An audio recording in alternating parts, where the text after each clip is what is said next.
In the aftermath of Zeus's decisive victory over the Titans, when the Thunderer had cast his father Kronos and the elder gods into the depths of Tartarus, the cosmos appeared to have achieved a new stability under Olympian rule. Yet beneath the surface of this apparent order, ancient forces stirred with mounting resentment. The Earth herself, Gaia, who had witnessed the rise and fall of successive generations of divine rulers, found herself increasingly troubled by the consolidation of power in Zeus's hands. Her concern was not merely maternal affection for the defeated Titans, though she had indeed given birth to them in ages past. Rather, Gaia perceived in Zeus's triumph a fundamental shift in the cosmic balance that threatened the primordial order she'd helped establish since the dawn of creation. The Titanomachy had raged for 10 years, shaking the foundations of existence itself. Mountains had been hurled like stones, the seas had boiled under the heat of divine warfare, and the very fabric of reality had been stretched to its limits. When Zeus finally emerged victorious, aided by the Cyclopes who forged his thunderbolts, and the 100-handed Hecatoncheires who fought at his side, the young Olympian god moved swiftly to establish his authority. The Titans were bound in adamantine chains and cast into Tartarus, that primordial abyss that lay beneath even the underworld realm of Hades. Zeus positioned the Hecatoncheires as eternal guardians over his defeated enemies, ensuring that no escape would be possible. Yet this very act of imprisonment would prove to be the catalyst for Gaia's most desperate gambit. The Earth Goddess had initially supported Zeus in his rebellion against Kronos, recognizing that the Titan's practice of devouring his own children represented a perversion of the natural order. She had provided Zeus with the counsel and allies necessary for victory, believing that a new generation of gods might restore balance to the cosmos. However, as Zeus consolidated his power and began reshaping the world according to his vision, Gaia grew increasingly alarmed by what she perceived as his tyrannical tendencies. The union that would produce Typhon represented something unprecedented in the history of divine procreation. Unlike the earlier generations of gods, who were born from the natural coupling of sky and earth or sea, Typhon's conception required a deliberate alliance between two of the most fundamental forces in existence. Gaia, the primordial Earth Mother who had given birth to the mountains, seas, and the first race of gods, turned to Tartarus, the personification of the deepest abyss and the prison of the defeated Titans. Tartarus existed as both a place and a being, representing the ultimate depths beneath the earth, where light never penetrated, and where the most dangerous forces of chaos were contained. As a primordial deity, Tartarus ranked among the first entities to emerge from the initial void of chaos, alongside Gaia herself, Nyx, and Erebus.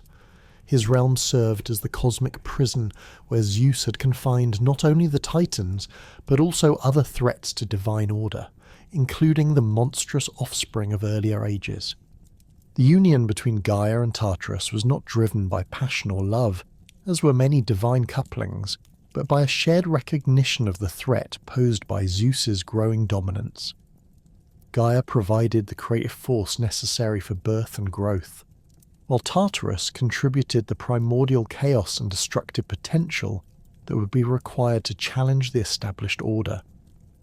Their coupling represented a fundamental rebellion against the cosmic hierarchy that Zeus had established, drawing upon forces that predated the Olympian gods by eons. Hesiod's account in the Theogony provides the most authoritative version of Typhon's parentage, describing how Earth bore her youngest child Typhoeus, being joined in love with Tartarus through golden Aphrodite. This reference to Aphrodite's involvement suggests that even love itself was enlisted in this cosmic conspiracy, though the nature of this love was clearly different from the romantic passion typically associated with the goddess. Instead, it represented the fundamental attraction between complementary forces, the Earth's desire for the depths, the solid's yearning for the void. The timing of this union was crucial to understanding its significance. Gaia did not act immediately after Zeus's victory over the Titans, but but waited until she had observed the new king of the gods in action. She watched as Zeus distributed realms among his brothers, claiming the sky for himself while granting the sea to Poseidon and the underworld to Hades. She observed as he took multiple wives and consorts, producing a new generation of Olympian deities who would serve as extensions of his will. Most troubling to Gaia was Zeus's apparent intention to rule indefinitely, breaking the cyclical pattern of generational succession that had characterized divine governance since the beginning of time. Previous divine rulers had eventually been overthrown by their own children, maintaining a natural cycle of renewal and change. Ouranos had been castrated by his son Kronos, who in turn was defeated by Zeus. Yet Zeus showed every intention of preventing his own overthrow, going so far as to swallow his first wife, Metis, when he learned that she was destined to bear a son more powerful than his father. This act of cannibalism, reminiscent of his father Kronos' behaviour, convinced Gaia that Zeus represented not progress, but regression to an earlier, more tyrannical form of divine rule. The conception of Typhon thus represented Gaia's final attempt to restore the natural order through the creation of a being powerful enough to challenge Zeus directly. Unlike the Titans, who were born from the union of sky and earth and thus shared certain fundamental characteristics with the Olympians, Typhon would be something entirely different, a creature of pure primordial force, embodying both the creative power of earth and the destructive potential of the abyss. Later authors provided alternative genealogies that reflected different theological and philosophical perspectives on Typhon's origins. Apollodorus, writing in the 2nd century BC, largely followed Hesiod's account, but provided additional details about the circumstances surrounding Typhon's birth. In his version, Gaia's motivation was explicitly stated as revenge for Zeus's treatment of the Titans, emphasizing the personal nature of her grievance against the Olympian ruler. Hyginus, the Roman mythographer, presented a more complex genealogy in his fabulae, sometimes identifying Typhon as the offspring of Tartarus and Terra, but occasionally suggesting alternative parentages that reflected Roman theological concerns. Some versions attributed Typhon's birth to Hera alone, acting in revenge against Zeus for his production of Athena from his own head. In these accounts, Hera struck the earth and called upon all the gods to grant her a child more powerful than Zeus, resulting in Typhon's birth through parthenogenesis. These alternative genealogies reflected different cultural and temporal perspectives on the myth's meaning. The version making Hera Typhon's sole parent emphasized themes of marital discord and feminine revenge that resonated with Roman audiences familiar with the tumultuous relationships between their own gods. However, the more widely accepted tradition maintained Gaia and Tartarus as Typhon's parents, recognizing the cosmic significance of their union. The symbolic importance of Typhon's parentage cannot be overstated in understanding the broader themes of Greek cosmology and theology. Gaia represented not merely the physical earth, but the principle of natural order, maternal care, and cyclical renewal. Her decision to ally with Tartarus demonstrated the extremity of her desperation and the depth of her opposition to Zeus's rule. Tartarus, as the embodiment of primordial chaos and the prison of divine rebels, represented everything that Zeus sought to contain and control. Their union produced a being that embodied both creation and destruction, order and chaos, representing the fundamental tensions that existed within the cosmos itself. Typhon would be born as living proof that the forces Zeus sought to suppress could never be entirely eliminated, that chaos and rebellion were as fundamental to existence as order and authority. The Earth's rebellion against the established cosmic order represented more than simple political opposition to Zeus's rule. It reflected deeper philosophical questions about the nature of power, the legitimacy of authority, and the relationship between natural law and divine will. Gaia's alliance with Tartarus suggested that even the most fundamental forces of creation could be driven to embrace destruction when pushed beyond acceptable limits. This primordial conspiracy also highlighted the interconnected nature of all existence in Greek cosmological thought. The same earth that nurtured life and provided stability could, when sufficiently provoked, ally with the forces of chaos to produce unprecedented destruction. The depths that served as prison for cosmic criminals could reach upward to embrace the surface world in a union that threatened to unmake the very foundations of reality. The birth of Typhon from the union of Gaia and Tartarus produced a creature whose very existence challenged the conventional understanding of divine anatomy and form. Unlike the anthropomorphic Olympian gods, who, despite their supernatural powers, maintained fundamentally human-like appearances, Typhon emerged as something altogether alien to the established order of creation. His physical form represented a synthesis of the most terrifying aspects of both earth and abyss, combining Gaia's serpentine children with Tartarus's chaotic essence, to create a being whose appearance alone could inspire cosmic dread. Hesiod's account in the Theogony provides the most detailed and authoritative description of Typhon's monstrous form, establishing the canonical understanding that would influence all subsequent depictions. According to the Boeotian poet, Typhon possessed a fundamentally serpentine nature, with his lower body consisting of massive coils that writhed and twisted with autonomous life. These were not merely decorative, serpentine features or symbolic representations, but actual living serpents that formed the creature's locomotory apparatus. Each coil possessed its own musculature and nervous system, allowing Typhon to move with a fluid, undulating motion that defied conventional understanding of how such a massive being could achieve mobility. The serpentine lower body extended for enormous distances, with some accounts suggesting that when fully extended, Typhon's coils could encircle entire mountain ranges. The scales that covered these serpentine appendages were described as being harder than bronze, each one the size of a warrior's shield and capable of deflecting even divine weapons. The coloration varied along the length of his body, ranging from deep earth tones near his torso to the absolute black of Tartarian depths at the extremities. This gradation of colour served not merely as ornamentation, but as a visual representation of Typhon's dual nature, showing his connection to both the surface earth and the primordial abyss. The most distinctive and terrifying aspect of Typhon's anatomy was undoubtedly his 100 serpent heads, each emerging from his shoulders and upper torso in a crown of writhing horror. These were not dragon heads, as later artistic interpretations would sometimes suggest, but genuine serpent heads of enormous size, each one capable of independent thought and action. The heads varied in species and characteristics, representing every known variety of venomous snake magnified to divine proportions. Some bore the broad, flattened hoods of cosmic cobras, others the triangular profiles of primordial vipers, and still others the elongated skulls of otherworldly pythons. Each head measured several times the height of a mortal man, with fangs longer than bronze spears and eyes that glowed with inner fire.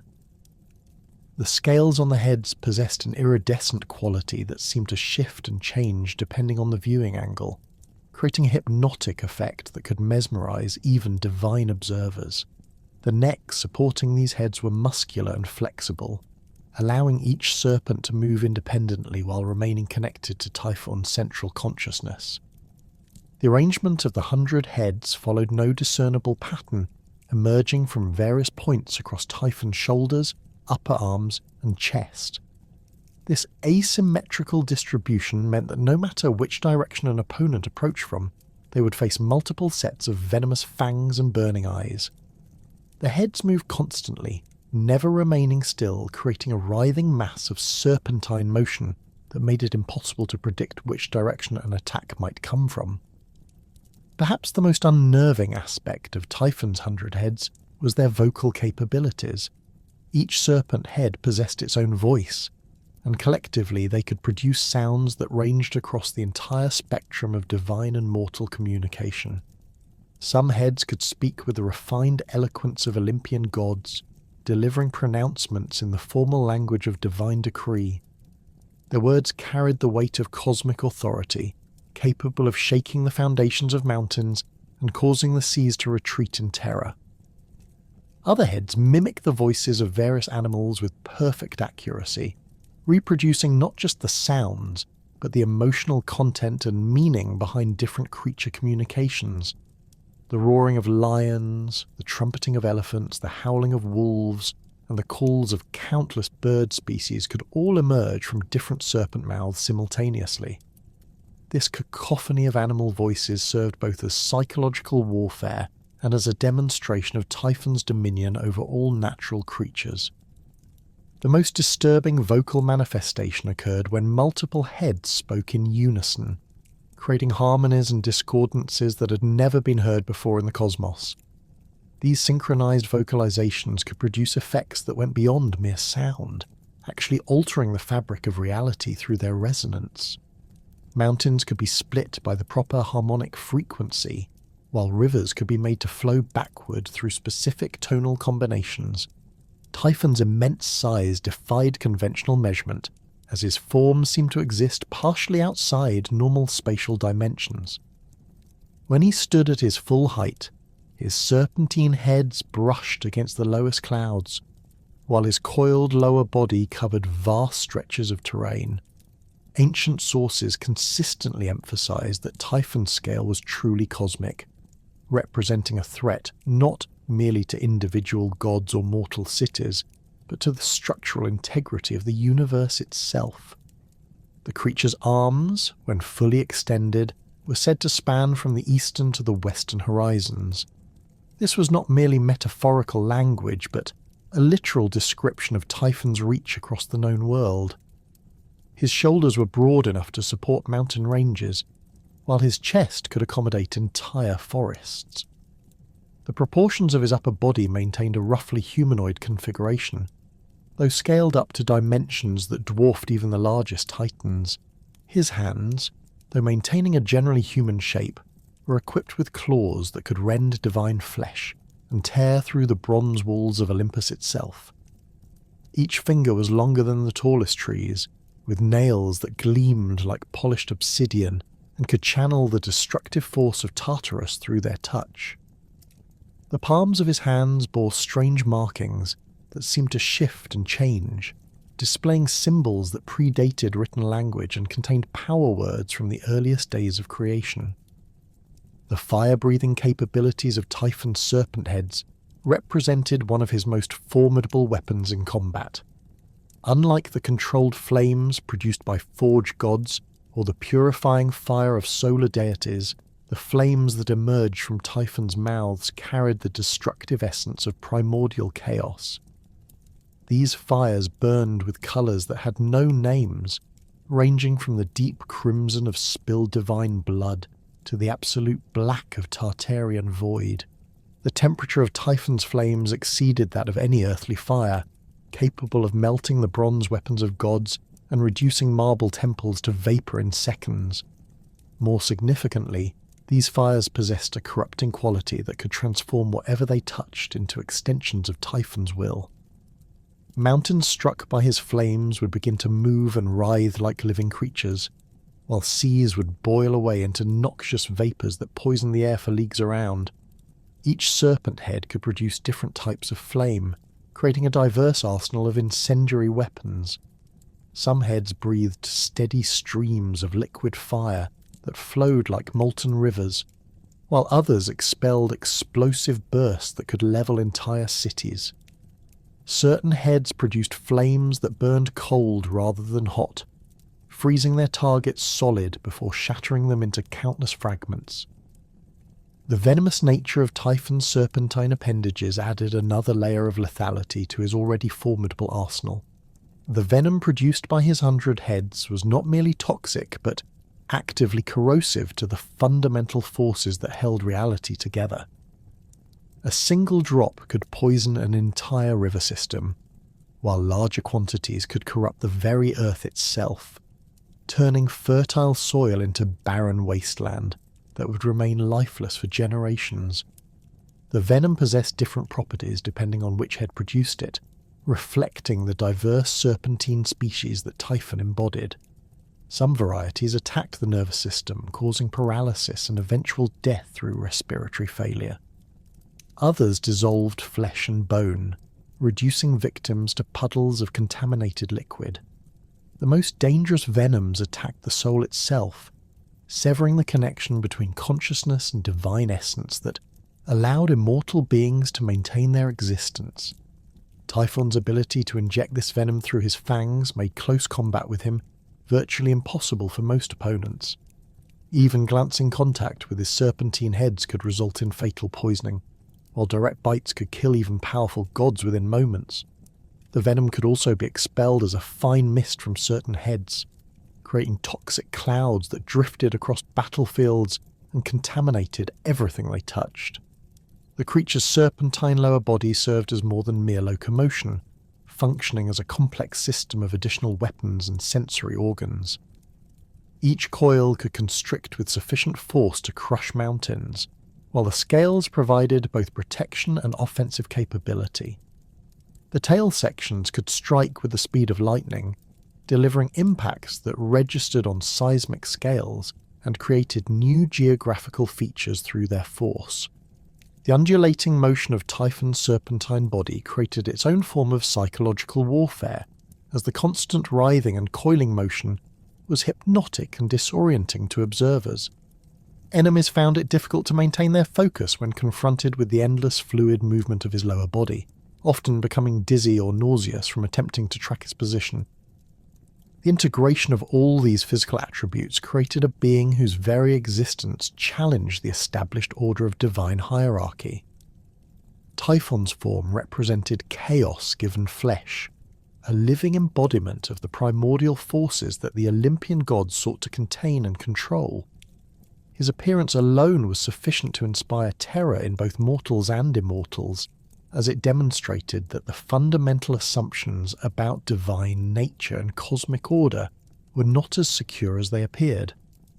The creature's physical presence distorted the normal flow of time and space around him, creating areas where the laws of physics operated according to different principles. His movements could tear holes in the fabric of reality, while his mere proximity could cause spontaneous generation of lesser monsters and chaotic phenomena. The air around Typhon shimmered with barely contained energy, and the ground beneath his coils often began to exhibit properties more characteristic of liquid than solid matter. The monstrous form that had emerged from the union of Gaia and Tartarus now prepared to challenge the established cosmic order directly. Typhon's awakening sent tremors throughout the known world, as his massive serpentine body uncoiled from the depths where he had gestated. The 100 serpent heads swayed and hissed in unison, each one sampling the air and detecting the divine essence of Zeus's rule emanating from Mount Olympus. The creature's eyes, burning within a fire inherited from the primordial depths, fixed upon the distant peak where the king of gods held court. Zeus, seated upon his throne of polished marble and gold, felt the disturbance before any of his fellow Olympians detected the approaching threat. The aegis across his chest grew warm, and the thunderbolts stored in his armoury began to crackle with spontaneous electrical discharge. Through his divine perception, he sensed a presence unlike anything he'd encountered during the Titanomachy, or in his previous conflicts with primordial forces. This was not merely another challenger to his authority, but something that threatened the fundamental structure of reality itself. The initial confrontation began not with direct combat, but with a display of power that shook the foundations of both heaven and earth. Typhon's 100 voices rose in a coordinated roar that caused mountains to split and seas to boil. The sound carried across vast distances, reaching every corner of the cosmos and announcing the monster's challenge to divine authority. Each serpent head contributed its own note to this cosmic symphony of defiance, creating harmonics that had never before existed in the ordered universe.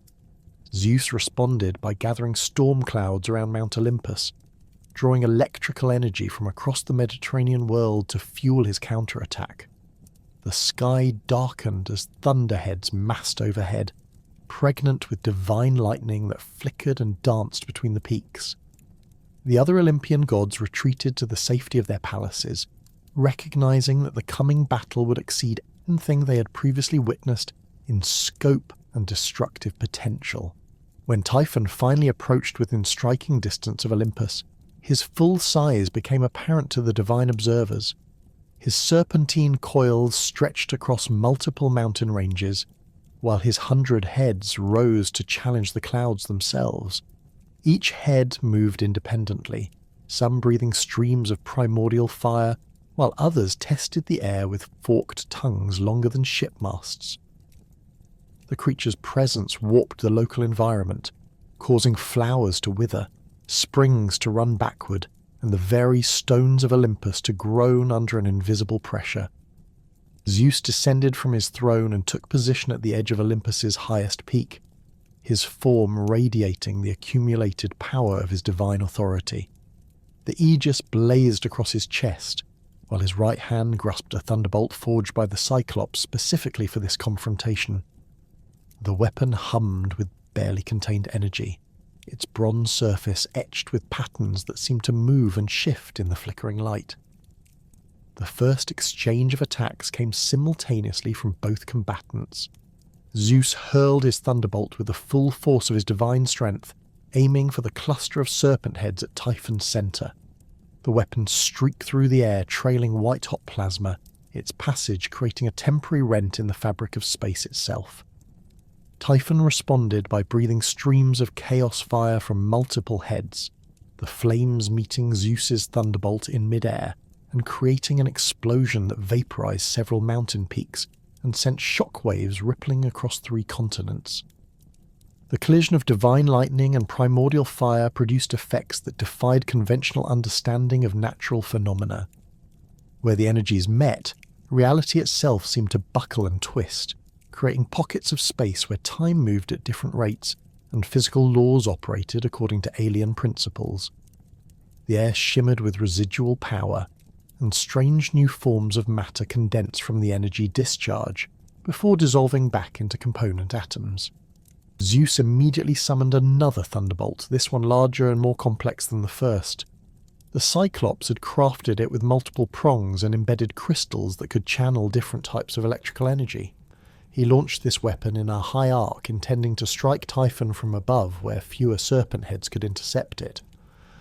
The monster, however, demonstrated the tactical intelligence inherited from his divine parentage by coordinating the movements of his 100 heads to create an interlocking defense pattern. 17 serpent heads breathed fire simultaneously, their flames converging to create a dome of superheated plasma above Typhon's main body. The thunderbolt struck this barrier and was partially absorbed, its energy dispersed across the fire dome's surface before the remaining force could penetrate to strike its target. The deflected energy cascaded outward in sheets of lightning that carved new river channels across the landscape and set entire forests ablaze. Typhon's counterattack demonstrated the full versatility of his serpentine arsenal. While some heads maintained the defensive fire dome, others launched coordinated strikes at Zeus's position. Streams of liquid flame arced through the air like artillery shells, each one carrying enough destructive force to level a major city. Simultaneously, several heads expelled clouds of corrosive venom that drifted toward Olympus on the wind, threatening to poison the very air the gods breathed. Zeus was forced to summon hurricane-force winds to disperse the toxic clouds while simultaneously dodging the incoming fire streams. His divine reflexes allowed him to avoid direct hits, but the radiant heat from near misses singed his beard and caused his golden armour to glow red-hot. The marble columns of nearby temples began to crack and melt from the ambient temperature increase, while the sacred groves surrounding Olympus burst into spontaneous flame. The battle's intensity escalated as both combatants began to employ more sophisticated tactics. Zeus discovered that his thunderbolts, while individually powerful, were insufficient to penetrate Typhon's defences when the monster coordinated his 100 heads properly. He began varying his attack patterns, launching multiple thunderbolts from different angles while using his control over winds and weather to create environmental hazards that would disrupt Typhon's coordination. Typhon adapted to these tactics by dividing his attention across multiple simultaneous objectives. Some heads continued to engage Zeus directly, while others began systematically destroying the infrastructure of divine civilization. Temples dedicated to various Olympian gods were reduced to molten slag by precisely directed flame streams, while sacred springs were contaminated with drops of primordial venom that would render them toxic for millennia to come. The geographical impact of their conflict began to reshape the known world. Each exchange of attacks created new topographical features, as mountains were shattered, valleys were carved by deflected energy beams, and entire islands were raised from the seafloor by the seismic effects of their combat. The Mediterranean Sea boiled in places where stray fire streams struck the water, while other areas froze solid from the cold flames breathed by certain serpent heads. Zeus found himself gradually being forced backward as Typhon's relentless assault continued. The monster's 100 heads allowed him to maintain continuous offensive pressure, while simultaneously defending against counterattacks, creating a tactical situation that even the King of Gods struggled to overcome. Each thunderbolt Zeus threw was met by coordinated defensive fire from multiple serpent heads, while the remaining heads continued their own offensive operations. The turning point in this phase of the battle came when Typhon demonstrated an ability that Zeus had not anticipated. Several of the serpent heads began speaking in perfect mimicry of various Olympian gods, issuing contradictory orders and creating confusion among Zeus's potential allies. The voices of Athena, Apollo, and Artemis seemed to call out warnings and tactical advice, but the conflicting nature of these communications made it impossible for Zeus to determine which were genuine and which were Typhon's deceptions. This vocal mimicry served a dual purpose, as it also allowed Typhon to reproduce the specific sound frequencies that could disrupt Zeus's concentration during thunderbolt formation. The King of Gods found his aim becoming increasingly erratic as phantom voices whispered contradictory targeting information directly into his ears. What should have been precision strikes began missing their intended targets, instead striking empty mountainsides or dispersing harmlessly into the upper atmosphere. Recognizing that his current position was becoming untenable, Zeus attempted to gain altitude advantage by ascending into the storm clouds that perpetually surrounded Olympus's peak. From this elevated position, he hoped to rain down thunderbolts from directly overhead, while remaining outside the effective range of most of Typhon's fire-breathing heads.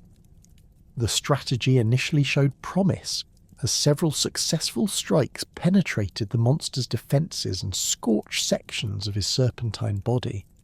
However, Typhon quickly adapted to this new tactical situation by demonstrating another unexpected capability. The monster began to rise from the ground, his massive serpentine coils lifting his torso higher into the air through a combination of muscular strength and some form of primordial levitation. As he ascended, his 100 heads spread out in a wider formation, creating a three-dimensional network of offensive and defensive capabilities that could engage targets at any altitude. The aerial phase of their battle proved even more destructive than the ground-based combat had been. Zeus's thunderbolts, when they missed their target, continued travelling until they struck distant cities or natural features, causing widespread collateral damage across the known world.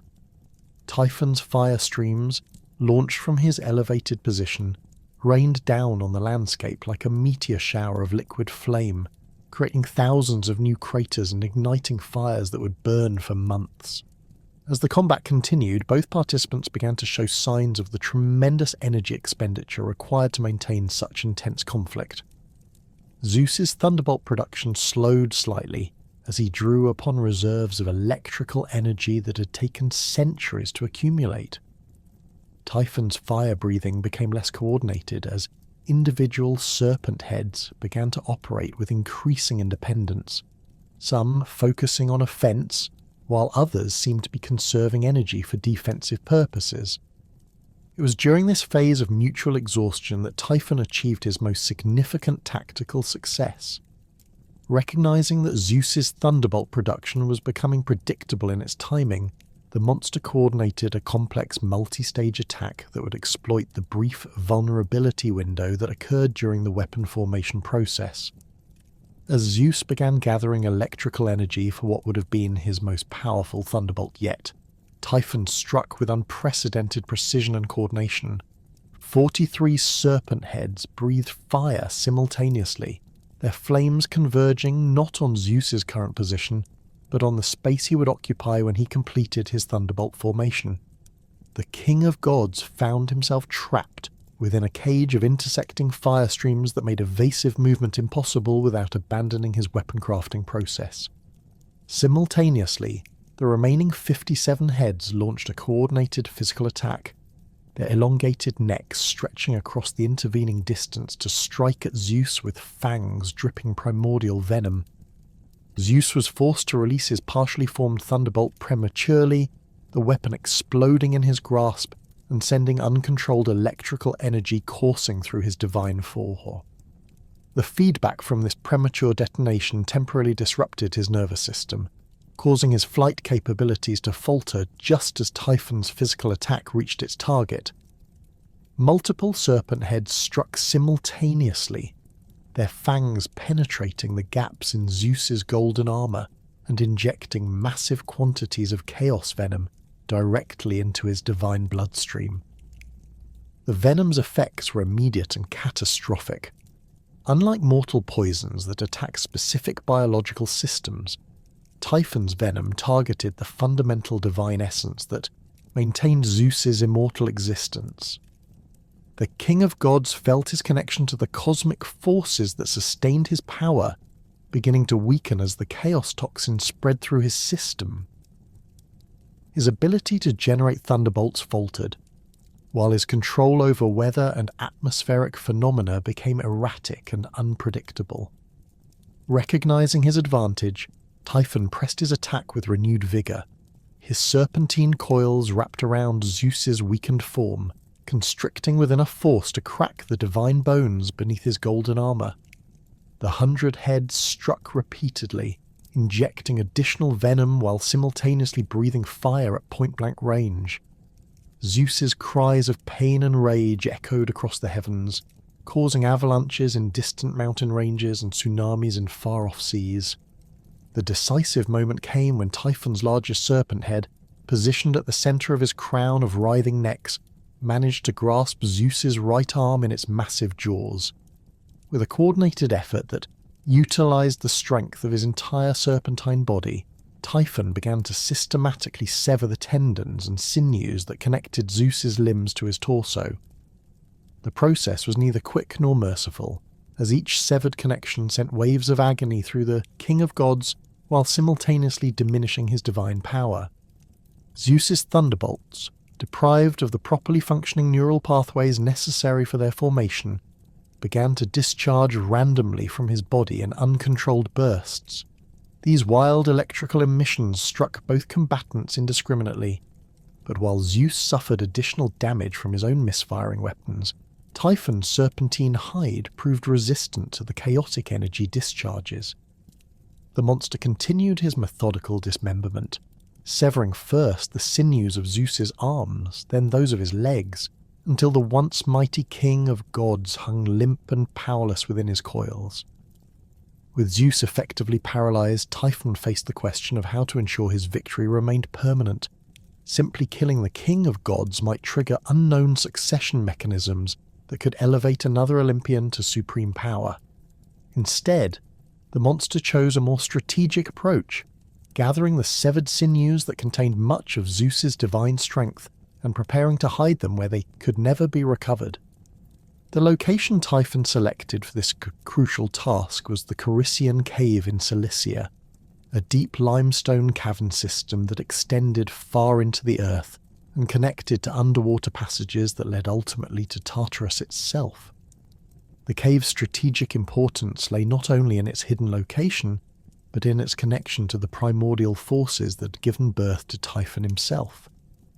Here, surrounded by the earth power of Gaia and the abyssal influence of Tartarus, the stolen sinews would be protected by the same forces that had created the monster.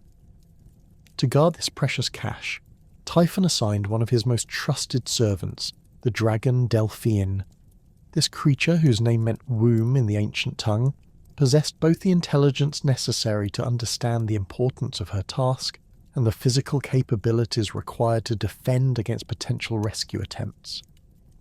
Delphine's serpentine form, while smaller than Typhon's own, was still formidable enough to challenge most divine beings, and her connection to the primordial earth forces made her nearly invulnerable within the confines of the cave system.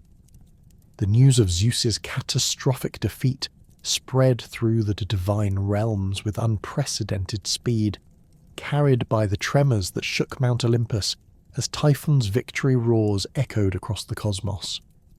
The 100 serpent heads lifted skyward in triumphant celebration, their combined voices creating a cacophony that reached every corner of the known world. Divine messengers who had witnessed the battle's conclusion fled in terror, their reports fragmentary and contradictory, but all confirming the unthinkable reality. The king of gods had fallen to the primordial monster, his divine sinews severed and his thunderbolts silenced. Within the marble halls of Olympus, panic seized the assembled deities with a force they had never before experienced. These were beings who had witnessed the Titanomachy, who had participated in the overthrow of primordial forces, and who had grown accustomed to their position at the apex of cosmic hierarchy. Yet none of their previous experiences had prepared them for the sight of their seemingly invincible leader, reduced to a powerless prisoner, his divine essence scattered and his authority shattered. Apollo, the god of prophecy and music, was among the first to grasp the full implications of Zeus's defeat. His oracular abilities, which typically provided clear visions of future events, now showed him only chaos and destruction spreading across the ordered world. The carefully maintained balance between divine will and natural law was collapsing as Typhon's influence expanded beyond the immediate battlefield. Sacred groves withered as the monster's presence corrupted the life-giving forces that sustained them, while oracular springs ran dry or began producing prophecies of universal doom. The golden-haired god's initial impulse was to rally his fellow Olympians for a coordinated counterattack, drawing upon their combined divine powers to challenge Typhon directly. However, his attempts to organize resistance met with responses that ranged from paralyzing terror to outright refusal. Ares, despite his martial prowess and experience in divine warfare, openly admitted that his bronze weapons would prove useless against a creature whose serpentine hide had deflected Zeus's own thunderbolts. Aphrodite, whose powers over love and beauty had always seemed to provide protection through divine favor, recognized that such influences would have no effect on a being born from the union of earth and abyss. Even Athena, the goddess of wisdom and strategic warfare, found herself unable to devise tactics that could overcome Typhon's overwhelming advantages. Her analytical mind, which had successfully planned Zeus's victory over the Titans, could identify no weakness in the monster's defenses or coordination. The 100 serpent heads provided redundancy that made targeted attacks futile, while Typhon's connection to primordial forces granted him access to power sources that predated and exceeded Olympian capabilities. The realization that direct confrontation was impossible led to increasingly desperate discussions among the assembled gods. Some proposed fleeing to distant realms beyond Typhon's reach, while others suggested attempting to negotiate with the monster in hopes of preserving some portion of divine authority. However, these debates were cut short when lookouts posted on Olympus's highest peaks reported that Typhon had begun moving toward their mountain stronghold, his massive serpentine form undulating across the landscape with purposeful determination. The monster's approach was marked by environmental devastation that exceeded even the destruction caused during his battle with Zeus. Each movement of his coiled lower body carved new valleys into the earth. while the heat radiating from his 100 heads turned rivers to steam and reduced forests to ash. The very air seemed to thicken with malevolent energy as Typhon drew closer, causing the marble columns of divine temples to crack and the golden ornaments adorning Olympian palaces to tarnish and corrode. It was Hermes, the messenger god whose travels had taken him to the farthest corners of the known world, who first proposed the solution that would ultimately save the Olympian pantheon from immediate destruction. During his extensive journeys, he had observed the religious practices of the Egyptian civilization along the Nile River, where gods were worshipped in animal forms that differed dramatically from the anthropomorphic representations favoured by Greek culture. The Egyptians revered deities with the heads of ibises, jackals, cats, and crocodiles, believing that these animal forms contained sacred power and provided protection from malevolent forces. Hermes suggested that the Olympian gods could adopt similar animal disguises, not merely as camouflage, but as a fundamental transformation that would conceal their divine essences from Typhon's supernatural perception. The monster's 100 serpent heads possessed sensory capabilities that could detect divine presence across vast distances, making conventional hiding impossible. However, by assuming animal forms and suppressing their characteristic divine emanations, the gods might be able to escape detection long enough to reach the safety of Egypt's distant borders. The proposal initially met with resistance from several quarters, as many Olympians considered the adoption of animal forms to be beneath their dignity as anthropomorphic deities. Hera, despite her terror at Zeus's fate, initially refused to consider what she termed a degrading transformation that would reduce divine beings to the level of common beasts. Similarly, Poseidon expressed concern that abandoning his familiar form would somehow diminish his connection to the sea powers that defined his identity and authority. However, as Typhon's approach continued and the environmental effects of his presence began affecting Olympus directly, practical necessity overcame aesthetic objections. The sacred flames that burned eternally in divine temples began to flicker and dim, while the ambrosia gardens that sustained the god's immortality showed signs of blight and decay. The monster's corrupting influence was spreading faster than anticipated, making immediate action essential for survival. Apollo was the first to undergo the transformation, his golden radiance dimming as he assumed the form of a large black crow. The choice of avian form allowed him to retain his connection to prophetic abilities while gaining the mobility necessary for rapid escape. His feathers gleamed with residual divine light, but this illumination was subtle enough to avoid detection by Typhon's enhanced senses. The crow form also provided practical advantages, as the bird's natural intelligence and social behaviour would allow Apollo to blend in with ordinary corvid populations during the journey to Egypt. Artemis followed her twin brother's example, but selected a feline form that better suited her nature as a huntress. Her transformation into a sleek domestic cat preserved her predatory instincts and nocturnal preferences while providing a form small enough to avoid notice. The cat's enhanced senses of hearing and smell would prove valuable for detecting danger during their flight, while the animal's natural agility would allow for rapid escape if discovery seemed imminent. Her silver-white fur retained a subtle luminescence that marked her divine nature, but this glow was faint enough to pass for moonlight reflecting off ordinary feline coat. Dionysus, whose connection to wild nature and animal instincts made the transformation less jarring than for other Olympians, chose the form of a goat. This selection reflected both his association with pastoral settings and his comfort with creatures that existed on the boundary between civilization and wilderness. The goat form provided sure footing for traversing difficult terrain, while the animal's hardy constitution would prove valuable during the long journey ahead.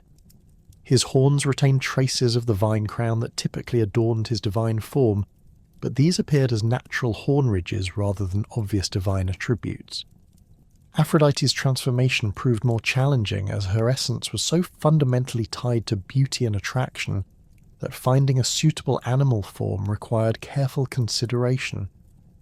She eventually selected the form of a dove, whose association with love and peace provided continuity with her divine nature, while offering the flight capabilities necessary for rapid travel. Her feathers bore an iridescent quality that shifted between pearl and gold depending on the viewing angle, but this coloration fell within the normal range of dove plumage variation. Ares, despite his initial reluctance to abandon his martial appearance, transformed into a wild boar whose aggressive nature and formidable tusks preserved some connection to his warlike attributes. The boar's thick hide and powerful build offered protection during overland travel, while the animal's fierce temperament would discourage casual interference from mortals or lesser supernatural beings. His bristles retained a bronze-like coloration that hinted at his association with metalworking and weapon craft. Hephaestus faced unique challenges during his transformation, as his physical disabilities and association with fire and metalworking required an animal form that could accommodate these characteristics. He chose to become a large mastiff dog, whose loyalty and protective instincts aligned with his role as craftsman to the gods. The dog form's powerful build compensated for his mobility limitations, while the animal's association with hearth and home preserved his connection to domestic firekeeping. Demeter's agricultural associations made her transformation relatively straightforward, as she assumed the form of a heifer whose connection to farming and fertility maintained continuity with her divine responsibilities.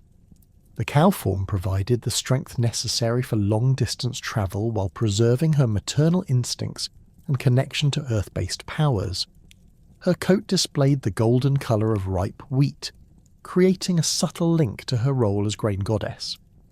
Hestia, as the most domestically oriented of the Olympians, chose the form of a house cat whose association with hearth and home aligned perfectly with her divine nature.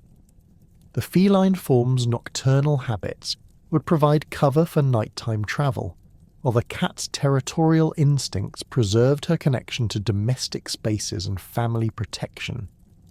Her fur bore the warm orange and red coloration reminiscent of hearth fire. Athena's transformation required careful consideration of how to preserve her intellectual capabilities within an animal form. She selected the shape of an owl, whose association with wisdom and nocturnal hunting maintained connections to both her strategic thinking and her martial aspects. The owl form's exceptional vision and hearing would prove valuable for reconnaissance and danger detection, while the bird's silent flight capabilities offered tactical advantages during their escape. Hermes, as the originator of the escape plan, chose the form of an ibis, deliberately selecting a bird already sacred to the Egyptian god Thoth. This choice would provide additional camouflage once the fleeing gods reached their destination, as an ibis would appear completely natural within the Egyptian religious context. The bird's long legs and bill were well suited for wading through marshlands, while its migratory nature provided a plausible explanation for its presence in various locations. Poseidon initially resisted transformation entirely, arguing that his dominion over the seas provided sufficient protection without requiring animal disguise. However, as Typhon's approach caused the Mediterranean waters to boil and churn with unnatural violence, the sea god recognized that even his aquatic realm offered no sanctuary from the monster's influence.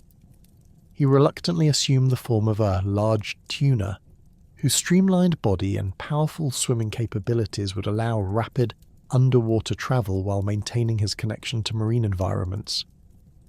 The transformation process itself proved more complex than the gods had anticipated, requiring not merely physical shape-changing but fundamental alterations to their divine essence and emanations. Each deity had to suppress the characteristic energy signatures that marked their presence, reducing their supernatural radiation to levels that would not trigger Typhon's enhanced senses. This suppression came at the cost of temporarily limiting their divine powers, making them vulnerable in ways they had never experienced before. As the transformations neared completion, Typhon's serpentine form became visible on the horizon, his 100 heads swaying above the mountain peaks as he surveyed the divine stronghold he intended to claim. The monster's approach had accelerated, suggesting that he had detected some trace of divine activity despite the god's attempts at concealment. Several of his serpent heads were breathing steady streams of fire that carved glowing trenches across the landscape, while others tested the air with their forked tongues in search of divine scent traces.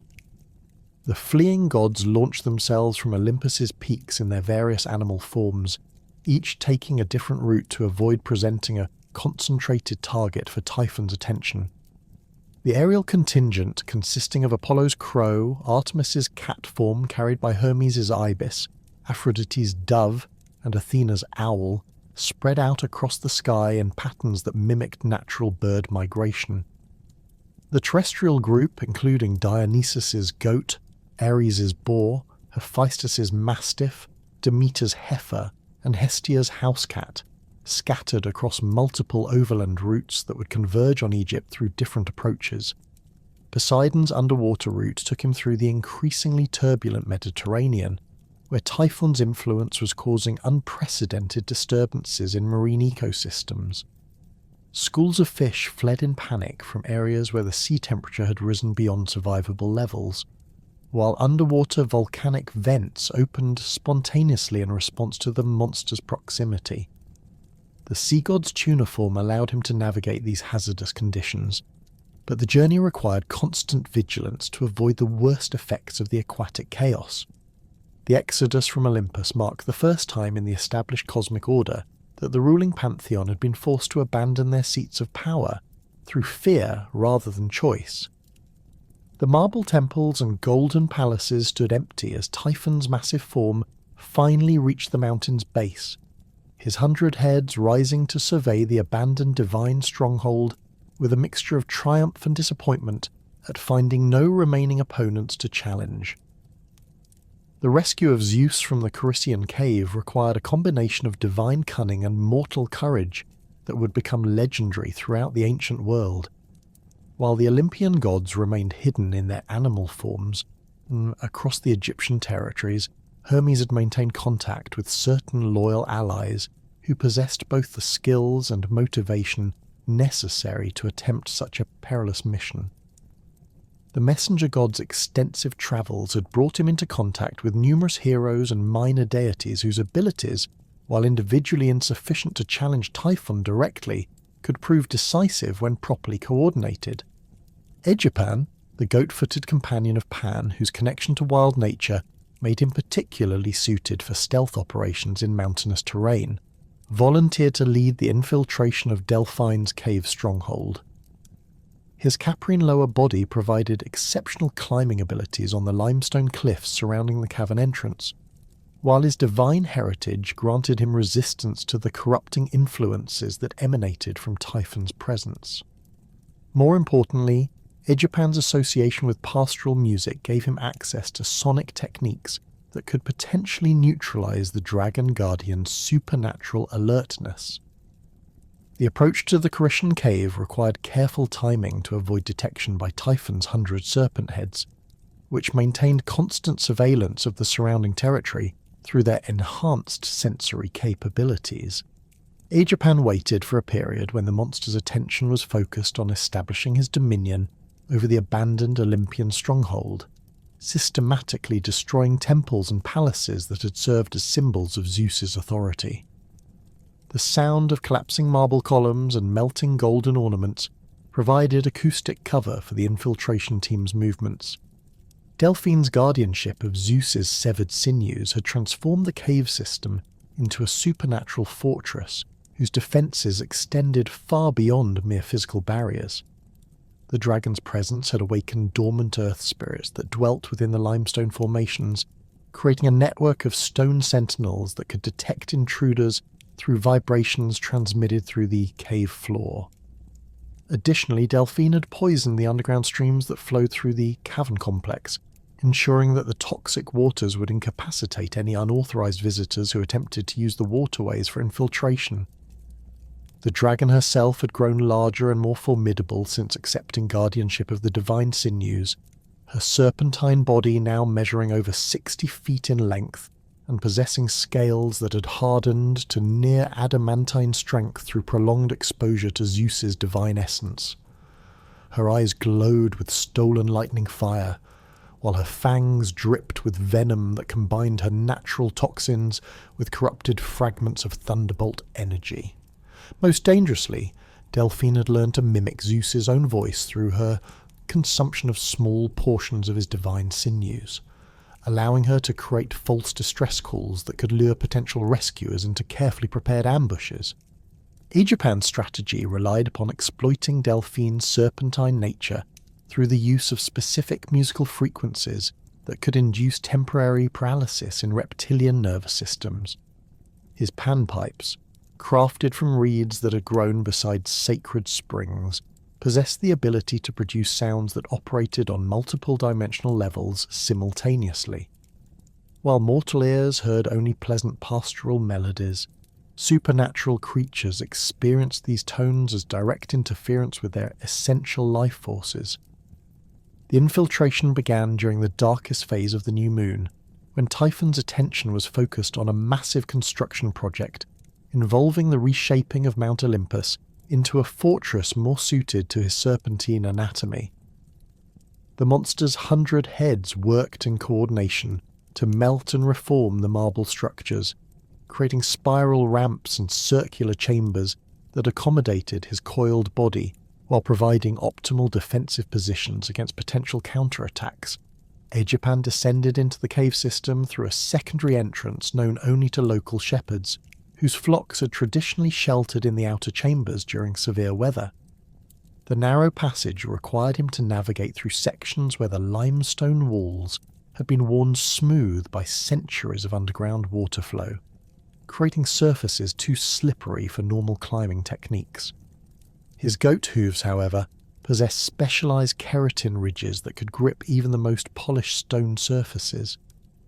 The first indication of Delphine's supernatural defenses came when the stone sentinels began responding to Aegipan's presence through subtle changes in the cave's acoustic properties. Echoes that should have reflected normally instead seemed to bend and twist through the passages, creating phantom sounds that suggested the approach of multiple intruders from various directions. The dragon's voice could be heard deeper within the cave system, apparently responding to these false acoustic signatures by repositioning herself to counter threats that existed only as sound shadows.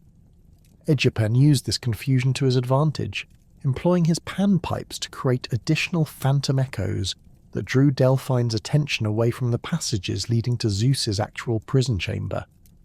The musical techniques required precise breath control and finger positioning to maintain the multiple tonal layers necessary for effective supernatural deception.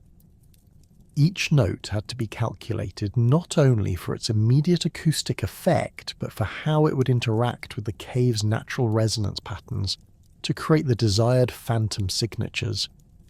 The deeper chambers of the cave system revealed the full extent of Delphine's transformation under the influence of Zeus's divine sinews. The dragon had constructed a nest chamber surrounding the imprisoned king of gods, using her own shed scales and secreted resins to create a crystalline matrix that amplified and contained divine energy. Zeus himself lay motionless within this prison, his form pale and diminished without the sinews that had once channeled his thunderbolt-generating capabilities. The severed sinews themselves were displayed in a complex pattern around the chamber's perimeter, each one suspended within individual crystal formations that prevented them from reconnecting with Zeus's divine essence, while simultaneously drawing power from their stored energy. Delphine had arranged these divine fragments according to principles that suggested a sophisticated understanding of how immortal anatomy functioned, creating a configuration that maximized her access to Zeus's power while minimizing the possibility of spontaneous regeneration. Aegipan's musical assault on Delphine required him to approach within close range of the dragon's enhanced sensory capabilities, creating a tactical situation where discovery would result in immediate combat against an opponent whose strength had been augmented by stolen divine power. The panpipe melodies needed to be delivered at specific frequencies that would penetrate the dragon's nervous system without alerting her to the attack until the paralytic effect had already taken hold. The critical moment came when Delphine turned her attention toward the chamber entrance, her glowing eyes scanning for the source of the acoustic disturbances that had been plaguing her surveillance network. Egipan emerged from concealment and began playing a complex musical sequence that combined traditional serpent charming techniques with divine harmonics learned from Apollo during the early days of Olympian civilization. The initial notes caused Delphine's massive head to sway rhythmically, her predatory focus becoming diffused as the music interfered with her cognitive processes.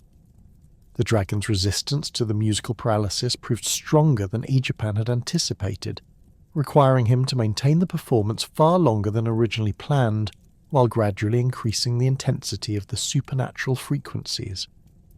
Delphine's body began to show signs of involuntary muscle relaxation, but her consciousness remained partially active, allowing her to recognize the nature of the attack and attempt countermeasures through vocal techniques of her own. The battle between musical influences created a complex acoustic environment within the cave chamber. As Delphine's attempts to disrupt Egipan's panpipe melodies through discordant roaring produced interference patterns that affected both participants, the dragon's vocalizations, enhanced by her consumption of Zeus's divine essence, carried enough power to crack the limestone walls and cause stalactites to rain down from the chamber ceiling. Egipan was forced to incorporate evasive movement into his musical performance, maintaining the critical frequencies while dodging falling stone debris. The resolution came when Egipan successfully achieved the precise harmonic combination that induced complete nervous system shutdown in Delphine's serpentine anatomy. The dragon's massive form collapsed with a thunderous impact that shook the entire cave system, her scales clattering against the stone floor as her muscular control disappeared entirely. The paralysis would last only a limited time, but this window provided sufficient opportunity to retrieve Zeus's severed sinews and begin the restoration process. The reconnection of Zeus's divine sinews required techniques that went beyond mere physical reattachment, as the supernatural tissues needed to be reintegrated with his immortal essence through specific ritual procedures. Egipan had learned these methods from Hermes, who'd observed similar restoration processes during his travels to distant divine realms, where different pantheons employed varying approaches to divine healing. The process involved placing each sinew in contact with the corresponding anatomical location, while channeling specific types of divine energy through carefully controlled breathing techniques. Zeus's recovery began immediately upon the reattachment of his first sinew, as the restored neural pathway allowed him to regain partial control over his thunderbolt-generating capabilities. The electrical energy that began flowing through his divine anatomy created a feedback loop that accelerated the integration of additional sinews, each reconnection strengthening his overall power and improving his ability to process the remaining restorations. The chamber filled with crackling energy as Zeus's characteristic divine emanations returned to their normal intensity levels. The king of gods' first coherent words upon regaining consciousness expressed not gratitude for his rescue, but burning rage at his humiliation by Typhon and determination to exact complete vengeance upon the primordial monster. His eyes blazed with electrical fire as he rose from the crystal matrix that had served as his prison, his restored sinews channeling power that exceeded even his pre-defeat capabilities. The experience of temporary mortality had provided Zeus with insights into the nature of divine vulnerability that would prove crucial in the coming confrontation. Zeus's emergence from the Carishian cave was accompanied by meteorological disturbances that announced his return to active power across the entire Mediterranean region. Thunder rolled continuously across clear skies, while lightning strikes began occurring with supernatural frequency in areas where Typhon's influence had previously suppressed all electrical activity. The monster's 100 serpent heads lifted skyward in response to these atmospheric changes, recognizing that their primary opponent had somehow escaped his presumed permanent imprisonment.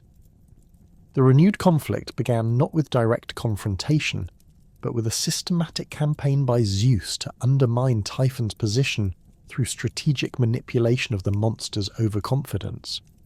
The King of Gods had learned from his previous defeat that brute force alone would prove insufficient against an opponent whose 100 heads provided redundant defensive capabilities and whose connection to primordial forces granted access to power sources that rivaled his own Thunderbolt arsenal.